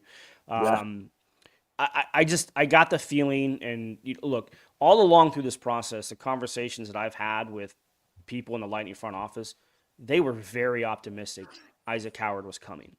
Like, they were very optimistic. They had conversations with him. They asked him to work on his two-way game. He worked on his two-way game. They asked him to get in the gym and get stronger. He got in the gym and get stronger. Like, he followed the Lightning plan in a lot of ways, and he made himself a much better all-around player. Ended up going on to win the Hobie Baker Award. So all through this process, everybody was very optimistic that at some point this was going to get done, but they didn't have the cap space to make it happen right away. I believe they wanted to send him to Syracuse, play a couple of games there, and then come up and play for the Lightning. Once the salary cap space allowed that to happen, he didn't want to do that. He did not want to go to Syracuse. And that I think ended up being the ultimate difference here. So when you hear Julian say he values finding a fit for him, I think that's kind of what he means, right? Because if you look at it, look at all the players. He came up through the National Development Program, and so many of those players that he played with are already in the NHL, right? Ryan Leonard was a part of that team in 18. He was the leading scorer on that development team, under 18 National Development Team. Cutter Gauthier was on that team. Zeev Byam, the defenseman of Minnesota, was on the team. All these guys are making the jump straight to the NHL. So maybe in his mind, he's thinking, well, I don't need to go to Syracuse. Look at all these guys I've been around. So that's just the feeling I got from it. So yeah, it did happen. It unraveled, I think, pretty quickly in a lot of people's minds, and there was a lot of disappointment, I think, from the Lightning that it kind of went that way. Man, just the whole Syracuse thing was the thing that held it up. On both sides, you think somebody needs to give there. For a few games in Syracuse, you would think. Yeah, you would think. That's bizarre. That's bizarre. What was I think the one comment that Elliot Friedman had reported is that Howard's side said he can make more in NIL money than he could going to Syracuse on a 2-way contract. Oh, dear God. Damn NIL. It's just killing me. Absolutely killing me. All right, Double E's. Appreciate your time as always, and thanks for the subscription. I'll put you in touch with our friend John Hill, and he will love that. He will be a loyal reader and voracious reader of your stuff. Appreciate it. Well, hey, before you go, you got a pick for what games we saw this weekend? Is that just not magic? Man. The Winnipeg game? I'll tell you what, I've liked Dallas all along. And the fact that they found a way to get past Colorado without Miro Heiskanen and without Jason Robertson, boy, watch out. And if Connor Hellebuck is going to continue to have postseason problems, his numbers in that series against St. Louis were not pretty. He got pulled 3 times. Awful. I think Dallas is, when they're healthy, I think they're the deepest team in the league. They have Jake Ottinger in goal. A guy like Esa Lindell is very underrated. Thomas Harley was the guy that got called up to Team Canada for the Four Nations. They're a stacked roster when they're healthy. So I think if they're healthy, I like Dallas. I like this to be Dallas this year.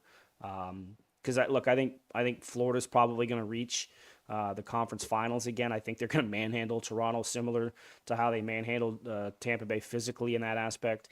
I think Washington probably gets past Carolina, but I think whoever comes out of the West, I think the East is a deeper conference, but I think the West is more top heavy. And, you look at the 4 teams that are left in the West, Winnipeg, Dallas, Vegas, and Edmonton. they're all top-tier teams, right? And Yeah. any of them are capable. I think whoever comes out of the West this year probably wins the Stanley Cup, and I think it's going to be Dallas. And if for some reason the NHL starts, handcuffing the physicality of the Panthers in this series because it's Toronto, that will not sit well with Lightning. Yeah, of course, that's what we do. All right, Eric, appreciate you. Let's talk as we go through the playoffs a couple times. Appreciate you. Absolutely. Unfortunately, I have a lot of free time on my hands nowadays. I know, right? This sucks. All right, thanks, partner. Appreciate it. The great Erik Erlendsson there. LightningInsider.com. You didn't win the subscription, go buy one. It's $5 a month, $40 for the year. It's a must do. Absolutely. All right, we'll take a quick break. When we come back, it's Rays time. We're going to talk some Rays baseball. There's a little stadium stuff going on over the weekend as well, so we'll hit that very briefly, and then hit a couple other topics I wanted to get to. Back in 3. Stay with us.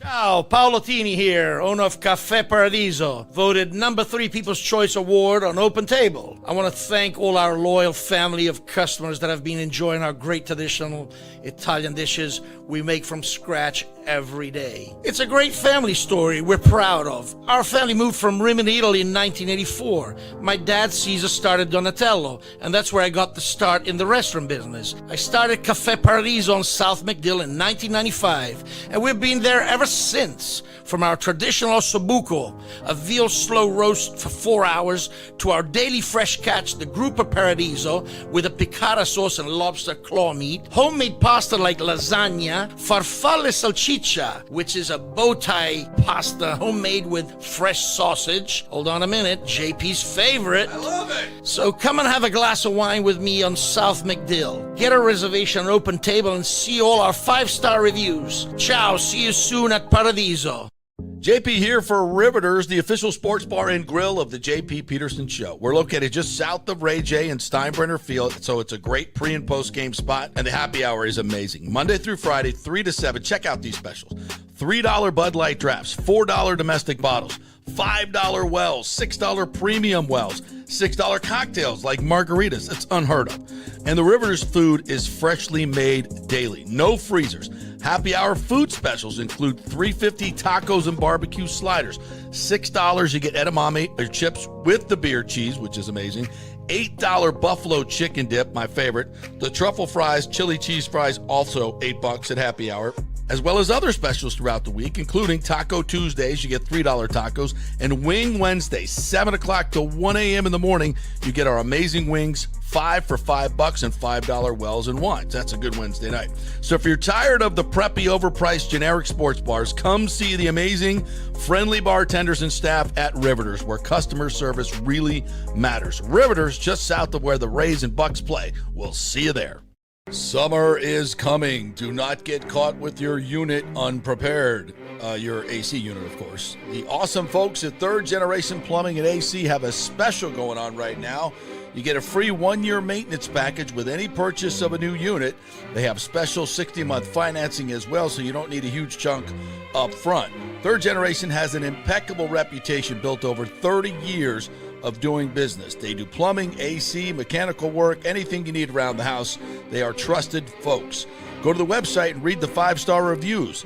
Deidre said, great company that always arrives timely. We have used them for our AC both in home and business and have been very happy. The staff is knowledgeable and professional. I would recommend Third Generation again and again. So give Third Generation a call at 813-961-8024 or go to thirdgenerationplumbing.com. Let's go. Right now, back to the show on FanStream Sports. All right, welcome back to the JP Peterson Show here on this Monday. As the Lightning are done, the Rays take a series from the Yankees, and the Bucs will be welcoming in their rookies for rookie minicamp this week. So that will be fun. We'll talk a little bit more about that as we go through. We are brought to you by the great folks at On-Site Construction. If you're looking to do some restoration of your home, maybe you had a contractor come in after the hurricane, they did a terrible job like many of them did. Well, go with the best. OnSiteConstructionFL.com is the website. Got a great website. Go take a look at some of the work they've done. Great pictures, great videos. Jason Fawcett is the owner there. Great dude. You've heard him on the show. Whatever you need, if you want to build from scratch, they'll do that as well. They'll add on to your house. Lots of things they do. And by the way, if you're doing if someone's coming in to add on, go with the experienced group at On-Site Construction, because a lot of things pop up with existing structures that these maybe newer places have not dealt with. And of course, with over 1,400 jobs done in the local area, 25 years of experience, On-Site is the group that has seen it all. OnSiteConstructionFL.com is the website. You can contact them through there and tell them JP sent you. All right, my friend, the Rays take 2 of 3 from the Yankees, win 7-5 yesterday. Very impressed with Pete Fairbanks putting away Judge there in that tough situation. He looked fantastic. The offense, as good as it was yesterday. Of course, I might find something bad that happened. They left 16 runners on base, which is a team record, ties a team record for a 9-inning game, and still scored 7 runs. They got 4 hits with runners in scoring position. Hell, Taylor Walls had 4 hits, which is a good season for him. We watched a Taylor Walls home run and a 4-hit game in the same week? I know. Excuse me? It's crazy. Do we even need the other shortstop? When's he coming back? Like August? Feels like it gets pushed out like further and further, like every time I get an update. Yeah. It's very unfortunate. Maybe he'll be over 200 by the time that he comes back. A good weekend for the Rays. They've now won more games. They're the hottest team in the division since April 23rd, which is pretty good. Aranda went 3 for 4 with a home run, 2 walks, 3 RBIs. He's top 5 in OPS at 975. They seem to play well away from home. Still don't have, the big boppers that you need in your lineup. But it just seems like it's going to kind of be this way this season goes, is kind of a roller coaster up and down, and they won't stray far from 500 unless they go out and add a couple hitters in my estimation. Yeah, it feels like they're going to be hovering around 500, much like last year. Remember, they would do all this work to get to 500 and they could never get over it. Yeah. It feels like we're heading down that same path, and it just seems like it's been really tough sledding for them at home, and it's so hard to figure out. And I heard Brandon Lau talking, and by the way, Brandon is going through one of his patented sluggish streaks here. Nosedive. He needs to pick it up soon. But he was talking about Steinbrenner Field, and he was talking about, it's actually like really tough. And he's talking about how the wind is blowing in every night, and it's making it really hard on a lot of the hitters. So I don't know. They just have not been able to figure out hitting in that ballpark. But I think even more alarming is they just cannot hit lefties. I mean, they are 29th in baseball against lefties, and they are 2nd against righties. Like, how can you have a gap that big between facing a righty and a lefty? I mean, last week against Kansas City, they put out a guy making his major league debut, and he takes a no-hitter. They had to face Max Fried again on Friday, and that was no bueno again. The issues against lefties at the moment is what's going to keep them right around 500, which is what they are. Well, there is something they could change their approach, like not change the entire lineup every time you face a lefty. Well, they've started to give some of the left-handed hitters who are maybe better hitters than the righties against lefties and seeing what happens. Like, we got to get a sample size for Jonathan Aranda, for example, against lefties. I need to see but it can't be for 1 or 2 games. Yeah, it needs to be consistent. You got to just say, all right, listen, Jonathan Aranda, learn how to hit lefties in this league, because he ain't going to learn how to hit lefties sitting on a freaking bench. So the guy's got great skills. He's not going to hit as well against lefties, but the right-handed lineup is awful, and I can't believe that the Aranda can't hit better than 220 against, or 180. What are our right-handed lineup? Is it hit like 175? It's so bad. Yeah, I mean, is Jonathan Aranda better against righties? Yes. Is he that bad against lefties? I think if you just let him play, he'll figure it out. Like at least better than 175. It's these right-handed hitters are terrible. Yeah, Aranda right now, 80 at bats against righties this year. He's hitting 350. Yeah. 18 at bats against lefties. He's hitting 167 with 8 strikeouts. Yeah. It's not great, but it'll get better. It'll get better as he consistently sees left-handed pitching. And I'm afraid we're going to see a lot of what Kansas City did. The teams are going to start bringing up left-handers from AAA just to face the Rays and take their chances. You know, it's brutal, but yeah.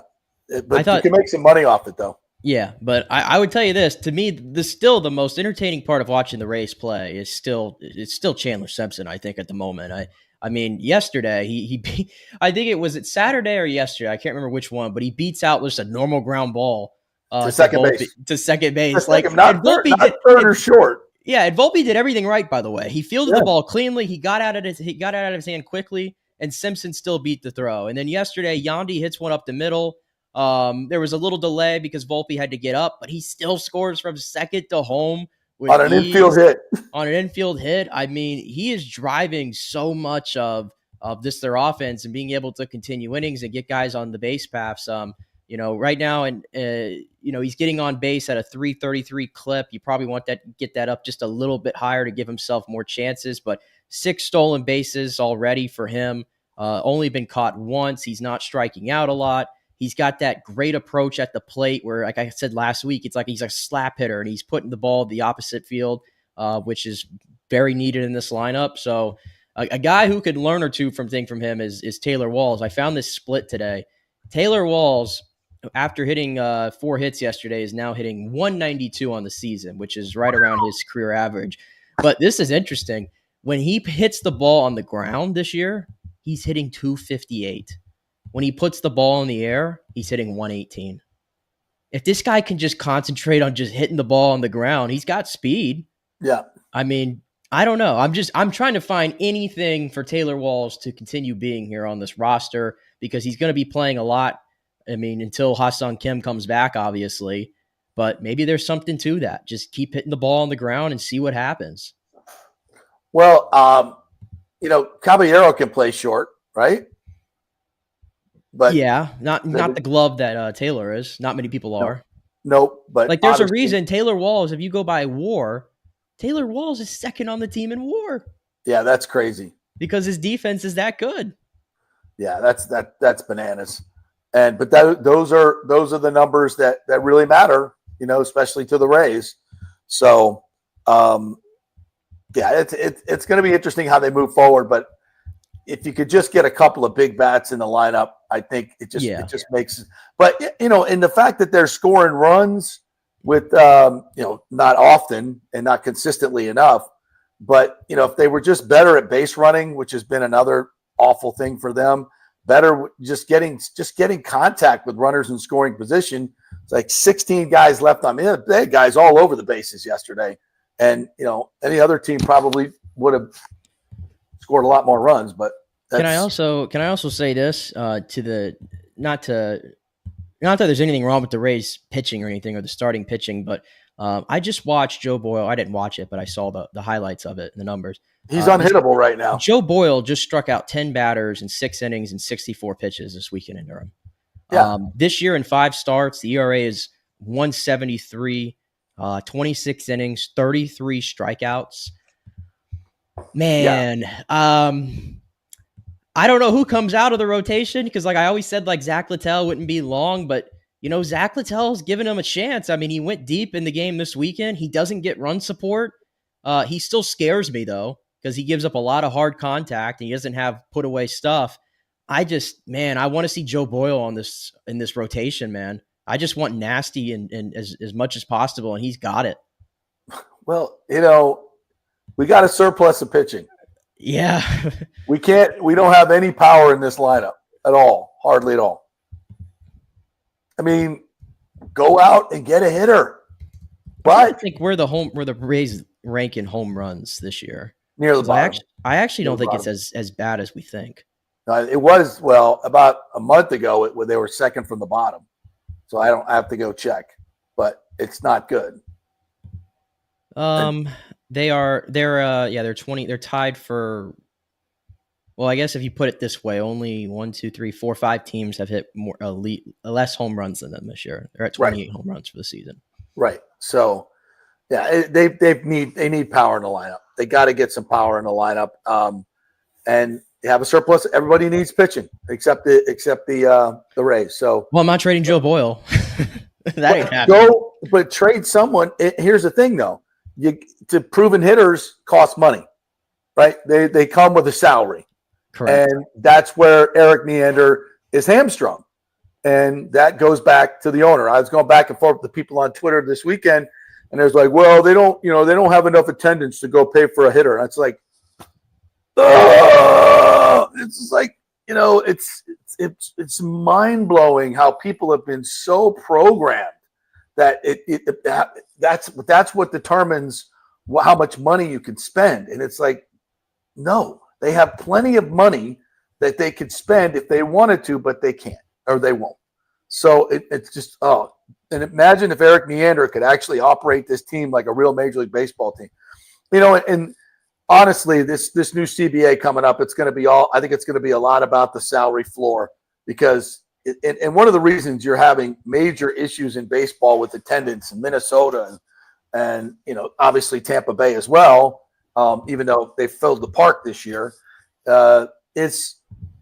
some of these teams are just not major league teams, and I would put the Rays in that category. I mean, in terms of star power, like who wants to go spend money to go see that lineup? It's just there's nothing there. There's no star power anywhere on this team, especially with Shane McClanahan on the 60-day DL now. There's no star power. I would say, Junior gives some star power, but he needs more help around him for sure. Junior's a great player. I think he's going to be a great player. But how many people know who Junior Caminero is? I'm not talking about you and me. I'm talking about people pay money. It's entertainment in the end, right? It's entertainment, and you come to see stars, and there's no stars. Philadelphia's coming in. We'll get to see some stars there, but it's not the entertainment value is, especially when you go to the games at Steinbrenner Field, they can't score a freaking run. It's really bad. But they keep filling the park. So, but that's what baseball is. You got to sprinkle in. And now baseball has a problem because, freaking the Dodgers have all-stars sitting on the bench. And the Yankees, it's so top-heavy now with the talent in this league. And it needs to be spread out. At least every team should have at least 2 stars. And to do that, you're going to need a salary floor. You can't have 6, 7, 8 teams with payrolls below $60, $70 million. It's ridiculous. And that money's just going into the owner's pockets. And that's with revenue sharing and that's not good for the league. It's not good for the league. And you blame the owner. I blame the owners. Every owner's got the pocketbook to spend if they want to, and they can cry. Well, they can cry all they want about how we don't. They do. Well, the reason they don't is because they look at Sternberg and they say, general manager, he's winning games with a $35 million or a $60 million payroll. You go do the same. It's honestly kind of really embarrassing for the league that last year you had the White Sox doing what they did.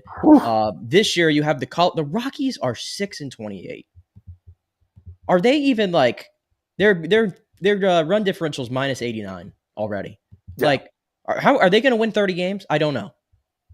It's so bad for the league. The Pirates are still not spending money. The Marlins are a joke.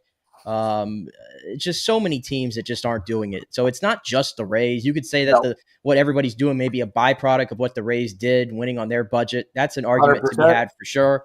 Yep. But it's I look at the Dodgers and I look at the Padres. It's I look at the Mets and it's I'm not going to bang on them for acquiring all this talent because I would kill to have an owner who would do that. Absolutely. No, the Dodgers aren't the problem. The Rays are the problem. The Pirates are the problem. The Marlins are the problem. And people are, the baseball doesn't work in Florida. Well, look at our owners. They don't spend any money. They don't spend any money on stars. And when they get stars, they trade them off when they get expensive. Think of the team the Rays could have from a star power standpoint if they actually paid their stars. It'd be pretty good. And some of the hitters they've traded away hit pretty well. Willie Adames looks pretty good when he's not playing at the Trop. Well, at the end of the day, that guy said he could not, and I heard he was on a podcast a couple weeks ago. And he said the same thing, it just could not see. So, I can't fault the Rays for moving on because he was just never going to hit at the Trop. It just wasn't going to happen. Well, So let's go back to the conversation about building a major league stadium that should have been done a decade ago. If we had an owner, you got a rebuttal to everything. Of course. I mean, but seriously, who could have seen the truck? Me, everybody. It's 10 years beyond its life, and the reason we don't have a new stadium is because we have a cheap owner. I mean, the only trade I feel like they made for as a hitter that I feel like got away from them, and I wish we could redo, is the Paredes Morel trade. I think that's right. And granted, Morel's picked up his play a little bit, but I just feel like Paredes was. I mean, everybody has questions about Junior playing third. I didn't have those questions with Paredes, and I knew Paredes could hit 30 home runs and all that stuff. Like, that's the trade that got away. Trading Randy was very unpopular. I don't blame them for doing it. And clearly there was a rift, it appears like, in the clubhouse, right? Yep. So, like, as much as he was a fan favorite, it seemed like he had to go. And as far as I know, it's not like he's like lighting it up right now in Seattle. He's hitting 220. So I think Paredes, if you look at the hitters they've traded, that's the only one that's gotten away from me. Yeah. I think. Well, what about, Willie Adames, obviously. Yeah, but you were able to get Rasmussen for that. So you added a frontline starting pitcher to that. Yeah, but we got plenty of pitching. And, by the way, on that same podcast, he mentioned Nelson Cruz, which has always been, well, we did try to add a hitter one time. It was Nelson Cruz. And it's like, well, now we know why he couldn't hit here. The only place in the world he couldn't hit because of the lighting. He couldn't see the ball either. I don't know. I just think he was cooked. Like, the second he got to the Rays, he just decided, yeah, I'm cooked, guys. I'm actually. Could he? I'm 40 years old, guys, and I know I've still hit like I'm 30, but now I'm going to act like I'm 40. Yeah, but not that he went anywhere else and hit, but it just again, it's the same old stuff all the time. I would love to see this organization with a deep pocketed owner, or just a middle pocketed owner. Not someone with lit in their pocket, just a decent owner and a decent situation in a real stadium, centrally located, and see what happens. And we're dangerously close to getting that done, and hopefully Major League Baseball can make this happen. A couple weeks ago, maybe Manfred or last week met with the players and told them there's a Tampa Bay solution. And it's going to happen. And you could tell by some of the interviews that the players were kind of told not to talk too much about it. And everybody's asking me, well, what's going on? What's going on? There's plenty of stuff going on behind the scenes. And the fact that you're not hearing about it is a good thing. That means things are getting done. And when they're ready to announce, they'll be able to announce. It's inevitable. Stu has to sell the team, and hopefully it just happens sooner than later. This stuff just takes time. And I think more than anything, the whole, Stu's plans for St. Pete and that real estate deal blew up in his face. He also, and this is not talked about enough, he had to settle with his partners in that lawsuit. And it was a lot of money, a ton of money that he didn't see coming, but he had to do it. And he thought he was going to get it back in the real estate deal. That didn't happen. So, he's kind of cooked in a lot of different ways. And I think he's probably trying to figure out how he can recoup a lot of that money he was counting on. And the only way he can really do it is to sell this team at an exorbitant price. And that's what he's trying to do. And at some point, you can't teams, new owners come in and they overpay a lot of the times for the promise of what's to be. But what he's asking for, the numbers just don't work. And nobody can buy it for that number. Somebody could come along with stupid money and find, maybe the stupid Saudis come along and pay him off. But as long as they have deep pockets and can build a new stadium, I don't care. Let's get it done. Let's get it done and move on. And, there was a lot of talk this weekend about what sites. And I do think the Ray J site, in conjunction with what the Bucs are doing, is very much a possibility. I think the state fairgrounds is definitely a possibility. I know last week there was news that the Ybor site is no longer available. I'm not sure that's completely accurate, but I think it may be more of a kind of, a few years ago we heard the same thing, a shot across the bow to Sternberg once again. Like, hey, if you don't sell this soon enough, the group that wants to buy it and is eyeballing that piece of land won't have that as an opportunity. So that could be a negotiating ploy to get this done. It's like, okay, you're getting offered a hell of a lot more money than you paid for it. Just take it.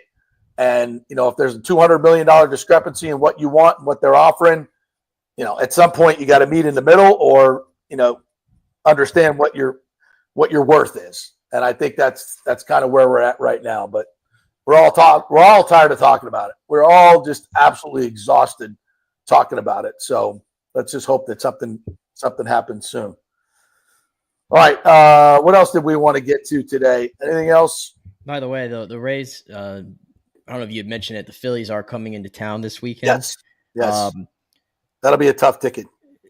Yeah, but the pitching matchups look absolutely phenomenal. The Phillies are going to be throwing like Wheeler, I think, in game 1. And then game 2, we'll get a look at one of the other Rays trades made a while ago that hasn't exactly worked out in their favor. They traded Christopher Sanchez for Curtis Mead. The trade has not worked out for the Rays yet. Christopher Sanchez was an all-star last year. So we'll get to see him. But the Rays got, I think... Did you just say yet? Yet, yeah. I think Curtis Mead, did he have a 2-hit game this weekend? I don't think that's ever going to work out. But now I think he's alive again. If you're holding out hope for that. Yeah, Curtis Mead had a 2-hit game this weekend, and all of a sudden, I think we're back alive. I think we're back in. I don't know, but yeah, the Phillies coming in, so that's going to be a test. I think the Astros follow, so let's see if they could exercise some of these demons at home finally. And also, Philly fans, please be nice in the stadium. I beg. Yeah, that's asking a lot. Like that's about Curtis Mead being a good trade and Phillies fans being nice. Yeah, I think that's about the same chance as that coming true. I thought I took my regular supplements this morning. I don't know what I actually took now. Yeah, right. Let's see. Mike H says Morgan and Morgan is going to get Morgan and Morgan is going to buy the team and move it to Orlando. Not happening. Morgan and Morgan, well, he get what he wants, says B. Oh, I don't think he got what he wanted in the election. Sorry, John. At least the Rays don't have a sacrete problem on their sleeve like a lot of teams. A sacrete? What does that mean? What is a sacrete emblem? Does that mean like emblem? Oh, as like a advertiser? Do they have an advertiser on their sleeve? No, probably not. Nobody wants to advertise. B says at least 3 months till a sale. You might be right there. Curtis Mead is at Shake Shake right now. I'm not sure what that means, but I think it means Shake Shack. I don't know. I had a late night Shake Shack burger in Nashville. That was outstanding. Only took 2 hours to get out of the parking garage too. This is a note to you, Nick. Hell yeah, JP has a rebuttal for everything. Experience teaches you not to believe the BS. Am I being accused of falling for BS? Is that what I'm being accused of? I don't know. There's a couple ways you could take that.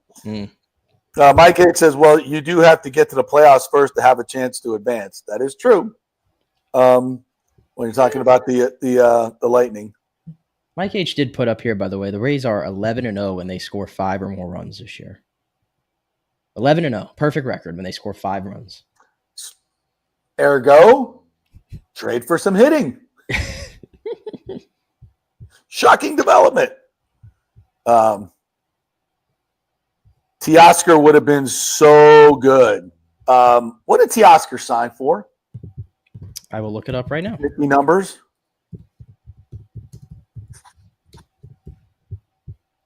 Teoscar Hernandez signed for 3 years, $66 million to re-sign with the Dodgers. Mike H says, Rays have been in the playoffs 5 straight years except last year. Only 2 other teams did that, Dodgers and Astros. Proves you don't need all-star. And what have they won, Mike? Jack squat. I think that was my argument, is like they get to the playoffs, but then once you get there, the last 3 playoff series the Rays have played, they have had no hitting to speak of. Yeah. 21, 22, 23, they had no offense at all. And why is that? Who do you see typically hitting in the postseason? Guys that make money, proven the big names, the Freddie Freemans, proven hitters. Yes, proven hitters in this league. B says JP Stu is really struggling now. He's down to one yacht. You see the guy from the University of Miami NIL dude. What's his name? Ruiz. His yacht sank this weekend. Poor fellow. His yacht went down, burned up. Hopefully that's a metaphor for the football program. Hopefully, if you're an FSU fan. Mike says NASCAR was bumper cars yesterday. Was that NASCAR expert? How was the race yesterday?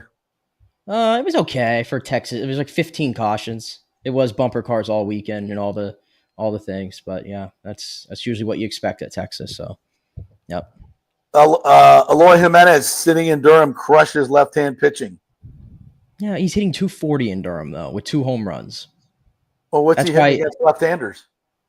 I don't know, but 240 overall with 2 home runs in 30 games in Durham. Mm-hmm. He ain't saving the Rays. He's not even on the 40-man roster either. So again, like this, and this is always our answer. Let's go get somebody nobody else wanted in the offseason and sign him and go, hey, hopefully he'll turn it around. Yeah, that was the hope with Eloy, and he couldn't make the team out of camp. Right.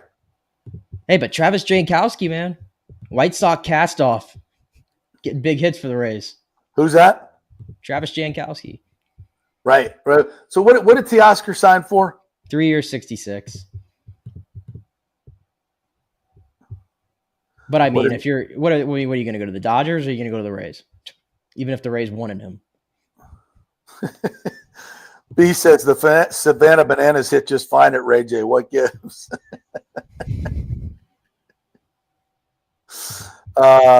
Happy belated birthday to Gene Deckerhoff. The iconic Gene Deckerhoff is 80 today. I'm going to give him I'll send him a text. Let's get him on the show this week. Well, this is his 80th birthday. This is the Bucs' 50th anniversary.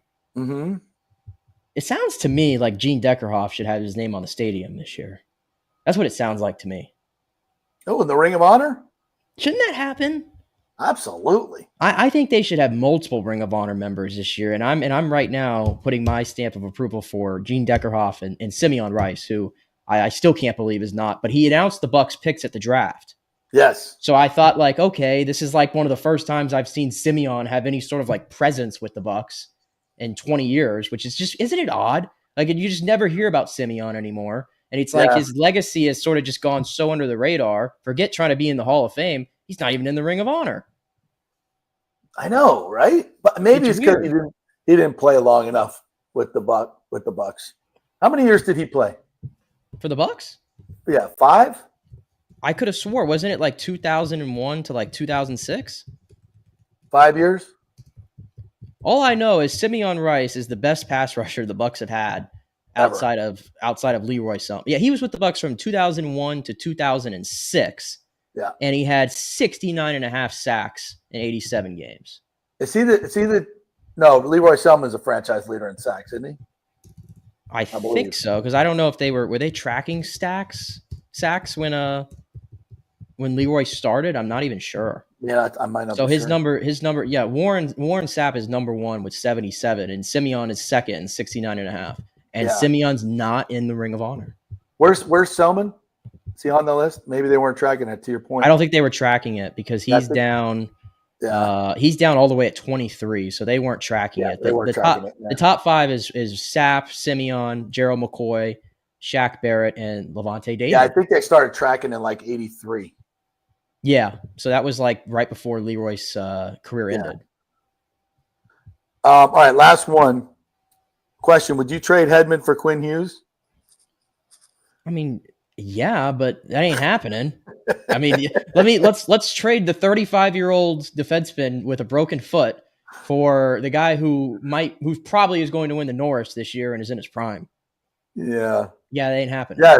Yes, we would. I would love it. I would love it for sure, but no, that's not happening. Victor Hedman is going to be a Lightning player for the rest of his life, even if he declines, which he probably will. Yeah. All right. Thank you guys for jumping in here. John Hill, you win the Lightning Insider Award, and you were fan of the month of the JP Peterson Show in April. So it's been a big month for you. That's good for you. By the way, has Tim sent you your hat and your shirt yet? Probably not. No. Anyway, thank you guys for joining us. Great job, Nick. Appreciate you. We'll be back more tomorrow. Oh, we will be live tomorrow from the Pelican. Kevin Harrington's first annual golf outing for his foundation, the great Shark Tank advertiser. We will be there live, so Lord knows who we will have on the show tomorrow. There'll be a lot of celebrities there, so join us for that tomorrow. We'll see you then.